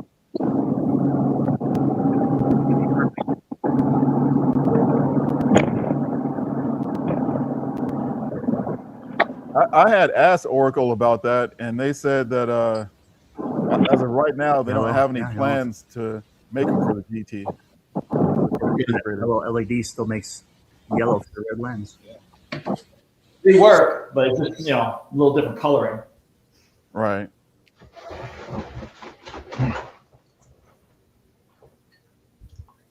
That might be Tom's.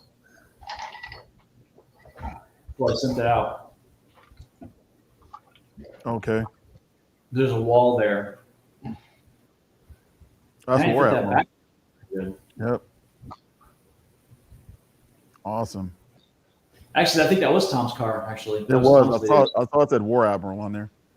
Yeah. Hey everyone, this is Coupe of KDezines. We're just finish up the latest project. A lot of you guys might recognize this car. This is, of course, Chris's car with the Infamous project. He decided to drop off his yellow coupe over to me to get some work done on it. Very nice car. Nice Ricardo seats. Nice clean interior. Boxes in the back seat, but no delete kit though. What's up with that? Anyway, he brought me a quarter box that he had, 2 10s. You want any more? Yes. E-Core amps. So this is what we got. It's basically a modified KDezines trunk kit. 3 amps down there. This plexiglass is very hard to see with the reflection. Fuse block. 110. Ford Event. Another 10. Old school capacitor. Of course, it's black, so it's very hard to see. But that's what it's going to look like. That stuff's pretty amazing, man. It is very amazing. For LEDs, it doesn't have it yet, but we're running out of time, crunch time. But it's going to be LEDs. But It's got LEDs in it now. Yep. There's Chris's car. They're bright. There's that. Bright. Yeah, they're bright LEDs. There's that McLaren again. KDezines. Oh, the McLaren. Yeah, I remember that one. The McLaren. Convertible.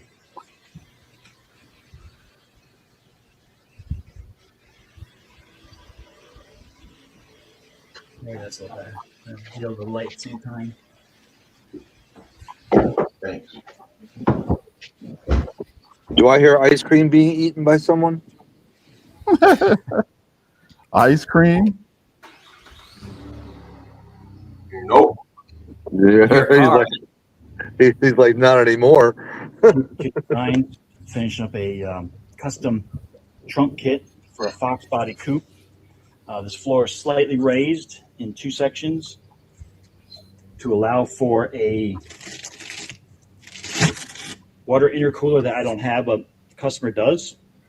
I had to build the kit around that in mind. He has a battery box on the side, so I built a cover for the battery box.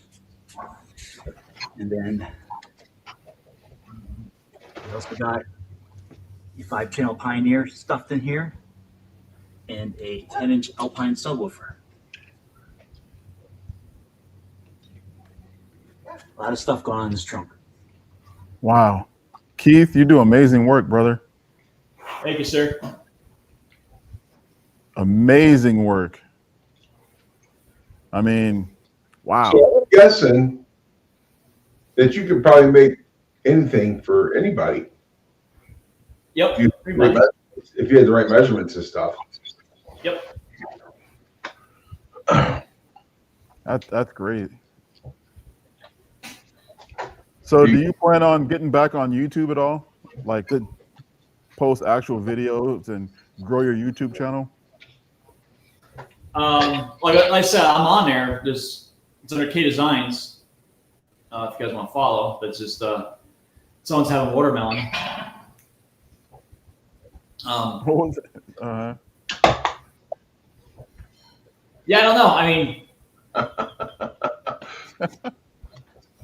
I haven't really thought much about the YouTube this side of things. Yeah. You know, I think that would help grow things for you, right? I think so? Yeah. Here you go, Sublime. This is for you, baby. Oh, he's doing it. Okay, you're full screen. You know, somebody Show us got a how much haircut. mustard you put on there.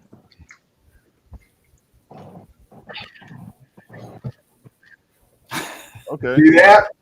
Mm-hmm. That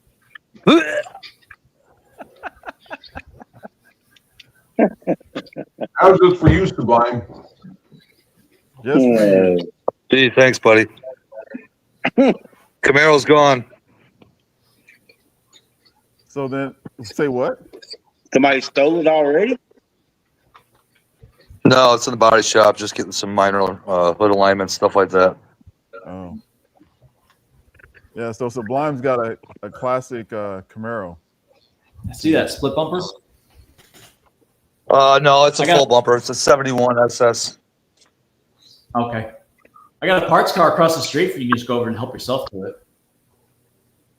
Does it have a split bumper? I don't know what it is. It's not assembled. When I moved in, there was a lot across the street that was overgrown, not taken care of. And in the freaking weeds is a 70 to 75-ish Camaro. It doesn't have the wraparound back window. Did you say weed?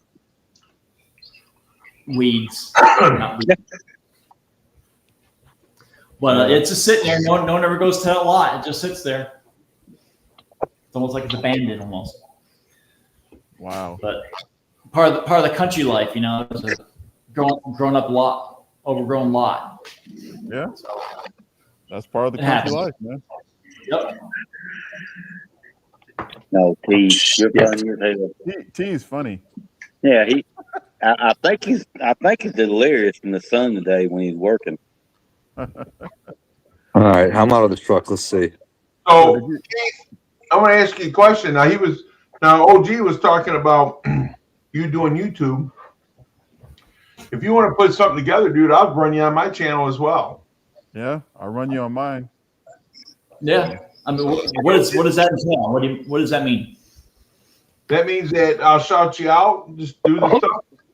There's so many people that, are into the Fox bodies, but there's lots of people out there that's got Fairmonts and stuff like that, which is a Fox body, but a whole bigger trunk.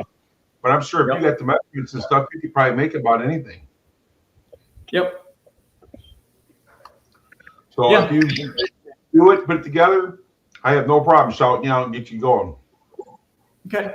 Well, he's going. Yeah, he's already going. He's known throughout the whole community. But they said that he don't do YouTube no more, so that's why I said. Oh, YouTube yeah. will really open you back up to everything. So, big time. Well, Gary, the biggest thing is he can't get no damn help. Nobody wants That's to what I was work. going to say. That's what he needs is a quality set of hands. Exactly. Right now, he's just by himself doing it, So, There's one guy that he's from New York. He lives down in Florida right now, but he doesn't really like it there. He wants to move over to here. But he's been saying that for like 2 months now, so I don't know what's going on with him. He's having some car issues that he's got to address. So. Oh well. Well, the thing about it is that you're having the same problem as the rest of the world. People do not want to work nowadays. Nope. It's unfortunate. You know, it's like I was hoping to find some young kid that I can mentor, and someday he could take over this shit because I'm, you know, like I said, 56. It's like, how much longer can I do this shit for? So Yeah. I asked Lamar, you want to buy the, you know, take over the basic kits? But I haven't heard back from him. That's what I was going to ask you. Could they buy you out? Yeah, I asked him about it. Would it be worth it? Yeah, you know, they pay me so much for royalty and whatever type thing. But yeah, You'd be the Mr. Wonderful of YouTube. Like I says, if you want to start your YouTube channel back up, like OG said, I'll be more than happy to shout you out. Okay. Same here. I know I have a buddy out of Phoenix, and we were thinking about starting some type of like this, you know, a chat channel or a live stream. We just haven't gotten around to doing it. We're going to have different, like same thing. Have different guests on. Doesn't necessarily mean a Mustang thing. Maybe, you know, he's into paint and collision type stuff. So maybe something with his field, or just someone just generic and just bullshit all day. You know, not all day, but well, I got to bring up Sublime. I'm sorry, Gary. Go ahead. We had a couple. We owned a couple junkyards, my dad and I, and I had to sell them because we couldn't find nobody to work. We couldn't find anybody we could trust either. You know. A junkyard? Yeah. Imagine that. We had two salvage yards, Lee's Auto Parts and George's Auto Parts, and we couldn't get nobody to help sell them. So we sold them. So what do you think of all these fucking junkyards burning down? Well, junkyards, no, they call them salvage yards, but mine was a junkyard. So I don't know about any salvage yards burning down. There's been a series of them lately burning. Yeah, there has been. Yeah, I saw that in the news. Hell, I ain't seen that. Where at? You know, all Just over. various places, all over. Yeah. Yeah, it was just like right after COVID. There was all these fires at chicken processing centers. It's like, is this shit? You know, all of a sudden we have all these fires at certain types of businesses. It sounds a little fishy to me. Yeah, I haven't heard anything about fires at any junkyards. I mean, accidental fires, small ones and stuff, but nothing big. No, these were huge fires that destroyed all the cars. Really? Yeah. I have to look that up. And Ford actually has come out recently, and Ford has made the statements that they don't want people buying used parts to fix their cars. They don't want you working on your car. So there's, you know, the conspiracies of this shit happening, so the used parts won't be there. Well, that must have happened after we sold out, because it's been this year. And I'm in Michigan, so I mean, we got 100 salvage yards. Yeah, I think it's you're like, right, I think you're right. He says that just like, so big people can buy the land. So yeah, it's just like there's a company used to call Cardone. They make a bunch of aftermarket parts. There was several companies that were big like that who basically sold out to this big, I don't know who the big agency is, but a big company. So they put all these car part manufacturers underneath one umbrella, and all of a sudden now that big umbrella went bankrupt. So we don't think that's by coincidence either. Because now that's why all these parts stores, all their parts are absolutely shit lately, because their parts, they can't get anything. right. Well, that's what happened right there. So my money was where I poured everything out. Your alternators, your starters, your carburetors, your air conditioning compressors. I cored those out so that way they could rebuild them. Yes. So you don't have that anymore. Everything's coming out of China and everything's coming out of the overseas. Mm-hmm. Correct. Yep. So yeah, there's a lot. I think there's a lot going on that they don't want us to do things. So. Well, they don't, because they want to tell us how to do it and what to do and not when to do it. Yep. They want us to buy new cars. And they want us all to drive electric cars too. So that new cars, they'll spy on you. I mean, they have ones now that if you're seem worked up, it won't start. So say you're running to your car to get away from the tornado, it won't start because you're all worked up, and it says you need to calm down before we start the car. Chevy's doing that and Ford's doing that. Well, that would have killed me then. I got a 2025 Ford pickup. It hasn't done that to me yet, and I'm shook up all the time.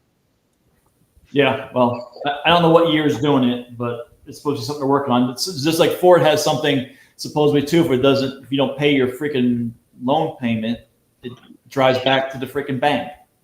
Then, so yeah, a lot of these used car lots around there use that, but I haven't heard anything from Ford yet. Yeah, I've seen a couple of videos of Ford about it. It's not from Ford. It's about someone making it about Ford. Mm-hmm. It's like, man, I don't know. All this shit I hear about Ford lately. Plus, they're the king of recalls lately. Oh yeah. Your recalls are all hard. Well, we got to give those guys more money. Yeah, that's crazy, right? Yeah. Well, and they wonder why they're all going robots. Yeah. Yeah. Well, you know, the whole thing with the cars, I believe, is that they want us all to drive electric cars one day, you know, and they're trying to get all these vintage cars off the road, you know, so. Cash for Clunkers was the perfect example of that. Yeah, exactly. We lost a lot of good classic cars because of that. A lot of Foxbody. I bought a lot of cheap cars because of that. Yeah, I'm sure you did. I did. And the thing about it is, we couldn't repair them or do nothing. We weren't allowed to. And the title scheme went straight to salvage. Yeah, you got to crush them, right? We had to crush them, yeah. That sucks. Yep. They couldn't part them out. They had to crush them all. Yeah, I bought Corvettes. I bought Mustangs. I bought a little bit of everything. Had to crush them. So why were you buying them? You got to crush them. Well, I could buy them for, you know, the pennies on the dollar, and I was crushing them and scrapping them, and I was making 3 times the money. Okay, so there's still that much money in scrap. Yeah. Well, right now, the money prices right now are ridiculous, but I don't do it anymore though. So, but yeah, they're getting big money now. A lot more money than I was getting back then. Yeah. Price of everything right now is ridiculous. It is. It is. I was looking at a new truck the other day, man. Oof. They want like over $100 grand for a truck. I mean, I can't justify that, you know? I mean, even if I had the money, I mean, that's crazy. But see, that's the thing though. So, like when I bought this trimmer, I didn't buy it 2026. I bought it 2025. Because that way I get a lot cheaper, and I end up getting the truck for 77,000 maybe. But the truck sticker price it over 90. You know. Yeah, Dodge is the best deals on their trucks. So that's why it says when you look at these trucks, you got to find a new one that's a year old. Yep. Yeah, that's true. I think used vehicles are the way to go. Yep. I think it was 2018. Maybe it was 17. I can't remember. Maybe it was 19. I can't remember the year. But I bought a 2017 Ford Edge Sport all-wheel drive. When I bought it, it only had 1,900 miles on it. And I bought it from sight unseen out of St. Louis. Got shipped to me. I still got it, but it was like a brand new car. I mean, and I had like if I were to go to a Ford dealer and buy it, it was like a $48,000 Edge, and I got it for like 32 with 1,900 miles on it. There you go. Yep. And everything in Arizona had high miles and was expensive, but found this one in St. Louis, and I got a good deal on it. Wow. And yeah. So Keith, there's a question here for you. I don't know if you can see it on the screen. Can we get a birch wood to save weight? The delete kits, I use an ultralight MDF, so it's lighter than regular MDF. I don't typically. MDF comes 49 by 97, and I need that extra inch to fit the kits because they're so big. a typical 4x8 sheet won't fit on the CNC and still have room to cut passes with the router bit.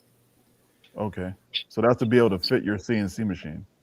Well, for hatchback kits, the pieces are so large that it won't fit on a 4x8. It has to be a 90. I mean, just barely too small. It has to be a 97, a 96, 49 by 97 piece of wood.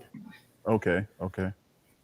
So if I do make it on a 4x8 sheet, it has to be cut with a jigsaw and then routed afterwards because there's not enough room for the router bit to actually pass between the pieces. Okay. So, yeah, birch plywood would, I don't know if, and plus the MDF is nice. It doesn't splinter where the birch plywood's going to splinter. Right. And I don't know how much a sheet of birch plywood weighs. I know this stuff's like 45 pounds for a sheet, which is not that bad for a half-inch. Wow. Yeah, that's really not that bad. No. It's hard to get though. It's once I got to hunt, I got to source, I got to look for it and source it out and usually special order it. And another thing, it's a pain in the ass to get. It's ultralight. Every inch counts. That's what she said. Yep.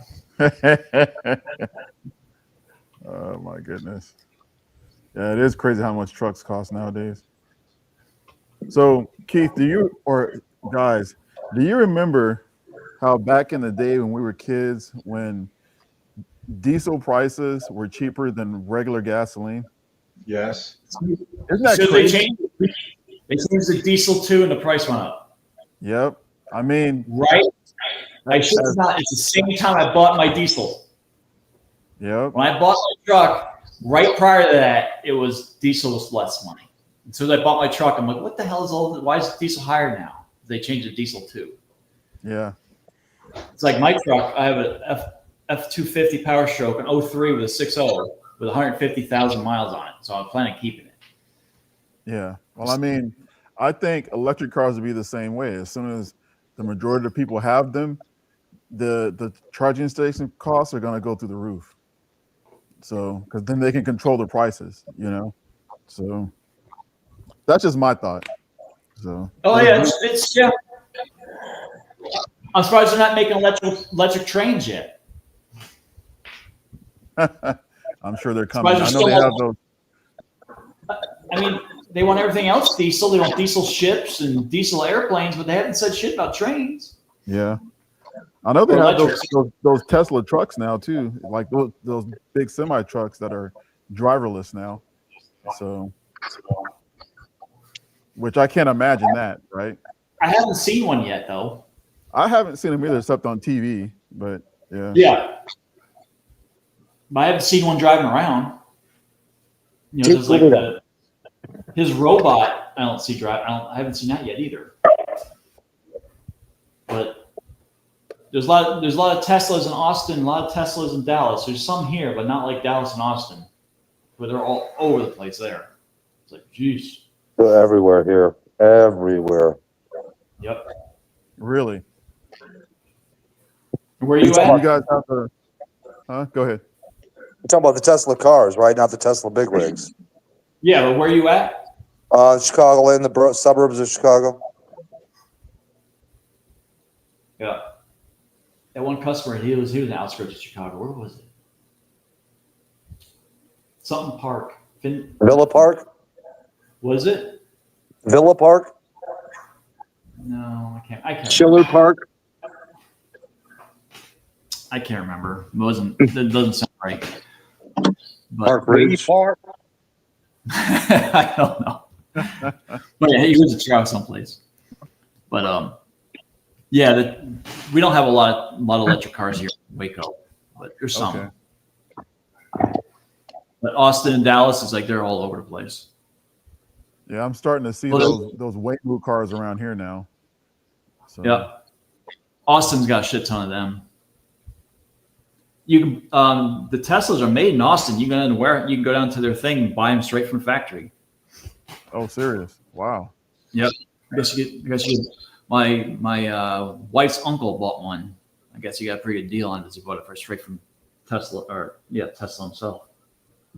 Well, I'm gonna wait till I just have to, but I'm gonna do my best to never own one. Same here. There must be a Tesla unloading place or something, because I see car haulers fully loaded with Teslas, wrapped and going out the door all the time right by my house. There must be a Tesla distribution center or something around here. Mm-hmm. All the time I see them. Yep. Probably. We got Teslas up the ass here in Detroit. Everybody's got Tesla. Even our secretary at the Union Hall. Nice. Yeah, we see a lot of them around Portland area too. So I can imagine. So yeah, they're all over the place here too. I don't know. I just can't stand them, bro. I don't know. For some If reason. I was going to buy an electric car, I'd buy that Mustang GT. That's not a Mustang. They need to rip that badge off that thing. That's an insult. Man, don't get me started on that crap, bro. You make me lose my religion with that one. I had to think about that for a second. Make me lose my religion over saying that. That was the smartest decision Ford ever made. Yeah, right. They must have been smoking that stuff. Because I mean, come on now. Hey, you know, not all people that smoke that stuff's not bad. Sublime smokes it. Yeah, Sublime's cool.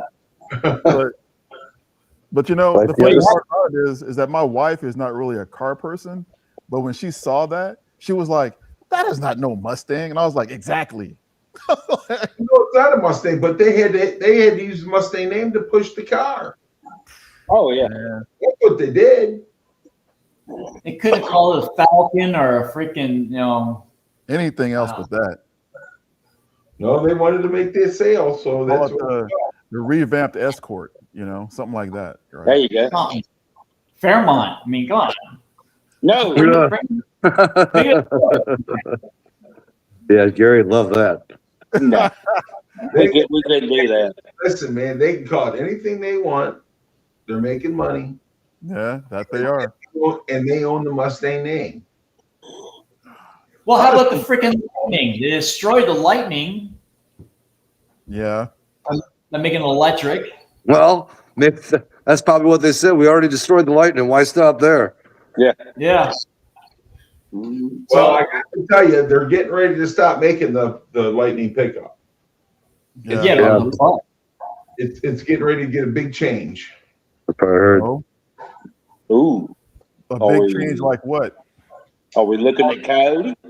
So basically, is what it's going to be is a Jesus Christ! This went up the top of my head. There, I'm getting old. Godzilla supercharged. No, it's not going to be none of that. It's still going to be. It's going to have the gas engine, but it's still going to be electric too. So it's going to be a hybrid, basically. It's a hybrid. So it's what it is that the engine. It's going to be self-charging now because of the engine and that too. So it's just more electronics that can go wrong. You can't fix it yourself. Well, that's what happens. That's what they want. Now. Yeah. Well, I've actually seen where like some of these upper like BMWs and stuff have these panels all over the engine with like these tags and locks on them, right? And so if you break the tag to remove the panel to change your oil, you void your warranty. Yes. That's insane. It's crazy, dude. My brother a few years ago bought a brand new at the time. This was it C7 Corvette Z06, and he was told that he has to keep it under 3,500 RPMs for the first 500 miles, and then have the oil changed. Yes. And the computer records that thing, and if they see it went over 3,500 RPMs, they void your warranty. I said, that's kind of fucked up. That's like having a Jennifer Aniston naked on your bed telling you to stick the tip in. Wait a minute now. We got Sublight on here. He's single now. You got the 750 horsepower car. Oh, you got to keep under 3,500 RPMs. What? It's just like.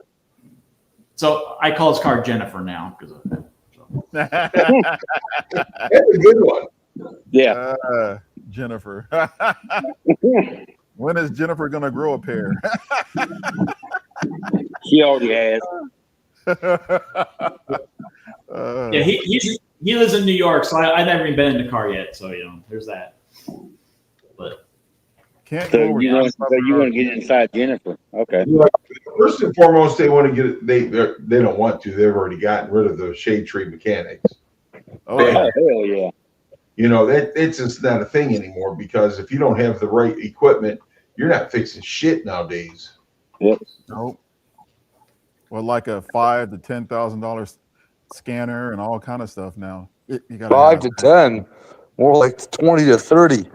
Oh, really? Oh yeah, dude. Some of those scanners are big bucks. Yeah. Does yeah. it fix the car for you too? I mean, good Lord. Well, No, but it will detect anything. It's put a lot of the mechanic shops around me out of business. Yep. Yeah. Who can afford that stuff, right? I mean, geez. That's what they want. Yep. Yeah, because my son-in-law had to get my son's scanner and borrow it for a week because his scanner wouldn't diagnose a certain thing on a certain vehicle, so he had to borrow it from my son at his automotive shop. And then half the time you buy the scanners and you still have to do a monthly subscription for it. Yeah, well, I have no clue about that. So. No, he's right. They do. What's that? You're right. You're exactly right. You got to have a monthly subscription. So it's they screw you either way. And then the Ford scanners will always tell you more than any other scanner on their cars. So interesting. Well, yeah, because the dealership's paying for the damn thing. You if you guys didn't tell them what it would cost you to update it, like you were talking about. Yeah. I don't know. Wow. So who's got the project we can talk about? We already talked about OG's project. Gary? Gary got the Fairmont. Gary's got the Fairmont project. You probably Show and tell, brother. Show and tell. Yeah. Is that a coupe or a wagon? It's box top. Okay. Sweet car. What motor's going in that again? Very nice. It's a Windsor, but I got it board stroked out to a 414. All naturally aspirated. I don't believe in nitrous and blowers and shit like that. He went big. Yeah. How big's the carb on that? 63 looked like, The carburetor? Oh, it's just a 1050. Just a 1050. Yeah, small baby. Yeah, is that all? I've been working on this car for years. I mean, like 13, 14 years. And the heads?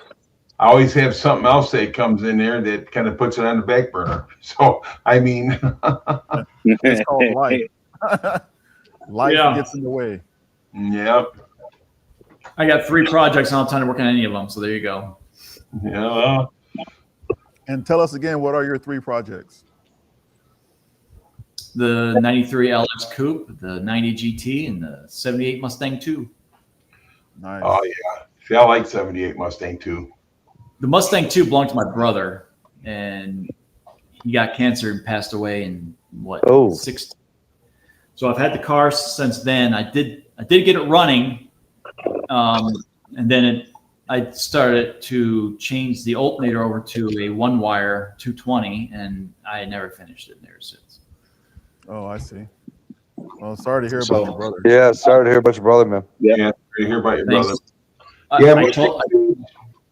I told Chris, you're not going to like my next project because I want to take the Mustang 2 down to him. I can't wait to see the videos on that. It's got a Fox 5.0 in it, so there you go. Yeah. Well, I want to put like the EFI sniper on there or something. Yeah. And wire that alternator up, bypass the external voltage regulator, and get the fan going. Okay. It's nothing he can't handle. He can do it. It's just, it's gonna be odd. Yeah. Well, it's kind of hard to work on a car you don't like. So. After doing his Cobra, he's gonna owe me. Yeah, no doubt. I I like the Mustang 2s. I really do. Yeah, the I only Coupe. like Yeah. the V8 version myself. You all grew up with them. I mean, we grew up with the 69s, the 70s, the Mustang 2s, you know. Yeah. I don't mind them. You know, I like No.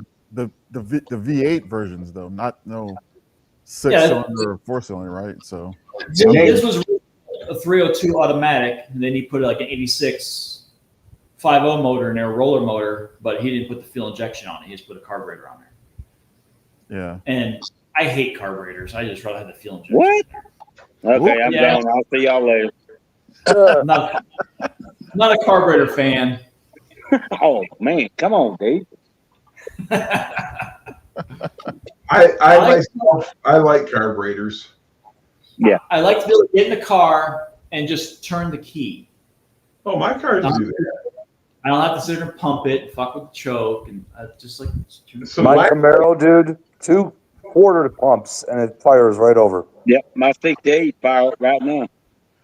I got a 70 Mach 1 I've had since I was 12 years old, and I can get in that car and pump the gas twice and it fire right up. Yep. I don't have to worry about it anymore, but we had a place in Tucson called Mount Lemon that's 9,000 feet. If I have fuel injection, I can just drive up the mountain, not have to worry about the car chugging or slugging or anything. It just keeps on going. Well, they make something for that now.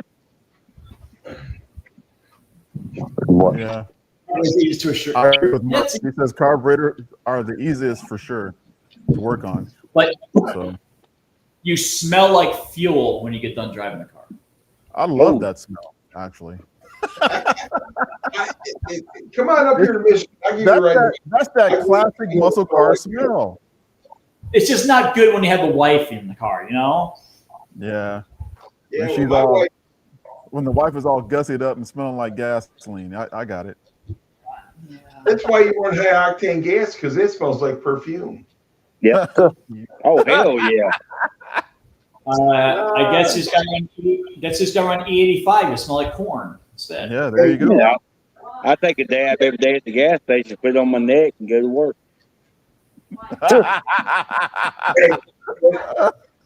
Hang on 1 second. Hold on a second. Picture that too. That's not so bad, Bama. When I fill up my 70 Mach 1 with 106 or 110, what does the exhaust smell like? Oh, it smells good. Yeah, it smells good. That's right. See, that's a good woman right there. My wife has a car. Well, you can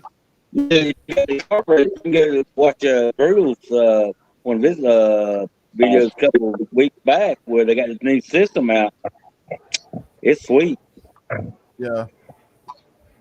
Now, shut up. So Stop your ball. So on a more serious note, OG, have you heard from Rick? Is he okay? Yeah, he said he's doing okay. Yeah, he said he's doing okay. What did he do now? That's good. No tornado or nothing? No, he says he's doing good. So I'm glad. Well, when those tornado sirens start going off, man, that can be a scary thing, you know. So yeah. That looks like my mother-in-law's dog. it probably is. Shepherd Husky. Yeah, he's like a pure. Well, he looks more pure shepherd, but he's white. She really wants to go out. yeah, he's ready to go out, huh? Yeah. My 2 dogs are still laying out there. Just waiting on you, huh? Yeah, we have 2 boys and the girl, and the girl is usually hanging with the wife, and the 2 boys always hang with me in the shop. So and then sometimes the Brooklyn's out here too, but I don't know if she's out here or not. She lays on the couch a lot. Oh, okay. Yeah, No, that was a good looking dog. Definitely. Oh well, she's probably inside with mom. No. Mom has to work in the morning, so Mama has to go to work. I hear that. Somebody's got to do it. Well, fellas, I think I'm gonna go home and have a beer myself. So. Well, thank you for having us up. Yeah, thanks for having us up, buddy. Well, Well, you guys are always welcome to the panel. So, and Keith, I appreciate you, brother, for joining us, man. No problem. Thanks for having me. And you're welcome back. Come back, anytime. Keith. You're welcome back anytime. And I appreciate that. Just give me an invite, and I'll be here. Yeah, and you can be part of the panel too, man. It's all good. Okay. And just my customers out there, I appreciate you guys, and thank you for supporting me. Yeah, you guys have a great rest of your night. Hey, man, we appreciate what you do. I know it's hard work, but you make everybody happy, brother. So I hope so. It's like I want to get to these shows again to see just to see the cars that I help build, and see how everybody likes the stuff. Because I always ask people how to go over, and they always say, "Oh, you went over good," but it's different than actually being there. Hey, were you into BMX as a kid, Keith, or no? Yeah, I had a Mongoose 2.4. Okay. Right on. Because I could, 20-inch bike was too small for me, so I needed a big one. Yeah, I got a '83 Patterson PR 200 show bike up there. It's like frick got 7K into it. You're into BMX bikes too, huh? Used to. More dirt bikes. I had dirt bikes and bicycles as a kid. Oh, gotcha. All right. That's why I want you guys go. You all have a good night. All right, You man. too, sir. Thank you, brother. All right, man. Nice meeting you, Keith. Same here, man. All right, Later, later. gentlemen. You have a good one. You too, Bama. Take care, brother. Later. Thanks. Take it easy. Well, Keith, I mean, this was fun, brother. So I appreciate you Well, just hanging out and chilling. Yeah, hopefully it was entertaining for you guys. It was entertaining. I really hope it, brings you tons more customers too and recognition. Because that's the goal. So Yeah. Yep. So people Just, can get to know the person behind the product, right? So. Yep. And so this, like I said, I think we talked on the phone maybe once before, but we have. So when we were doing your delete kit. So there was one question that popped up. How did Shitbox Fox get one of my delete kits from you? How did that happen?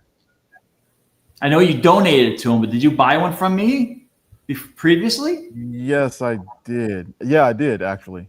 I bought one from you before I knew you, right?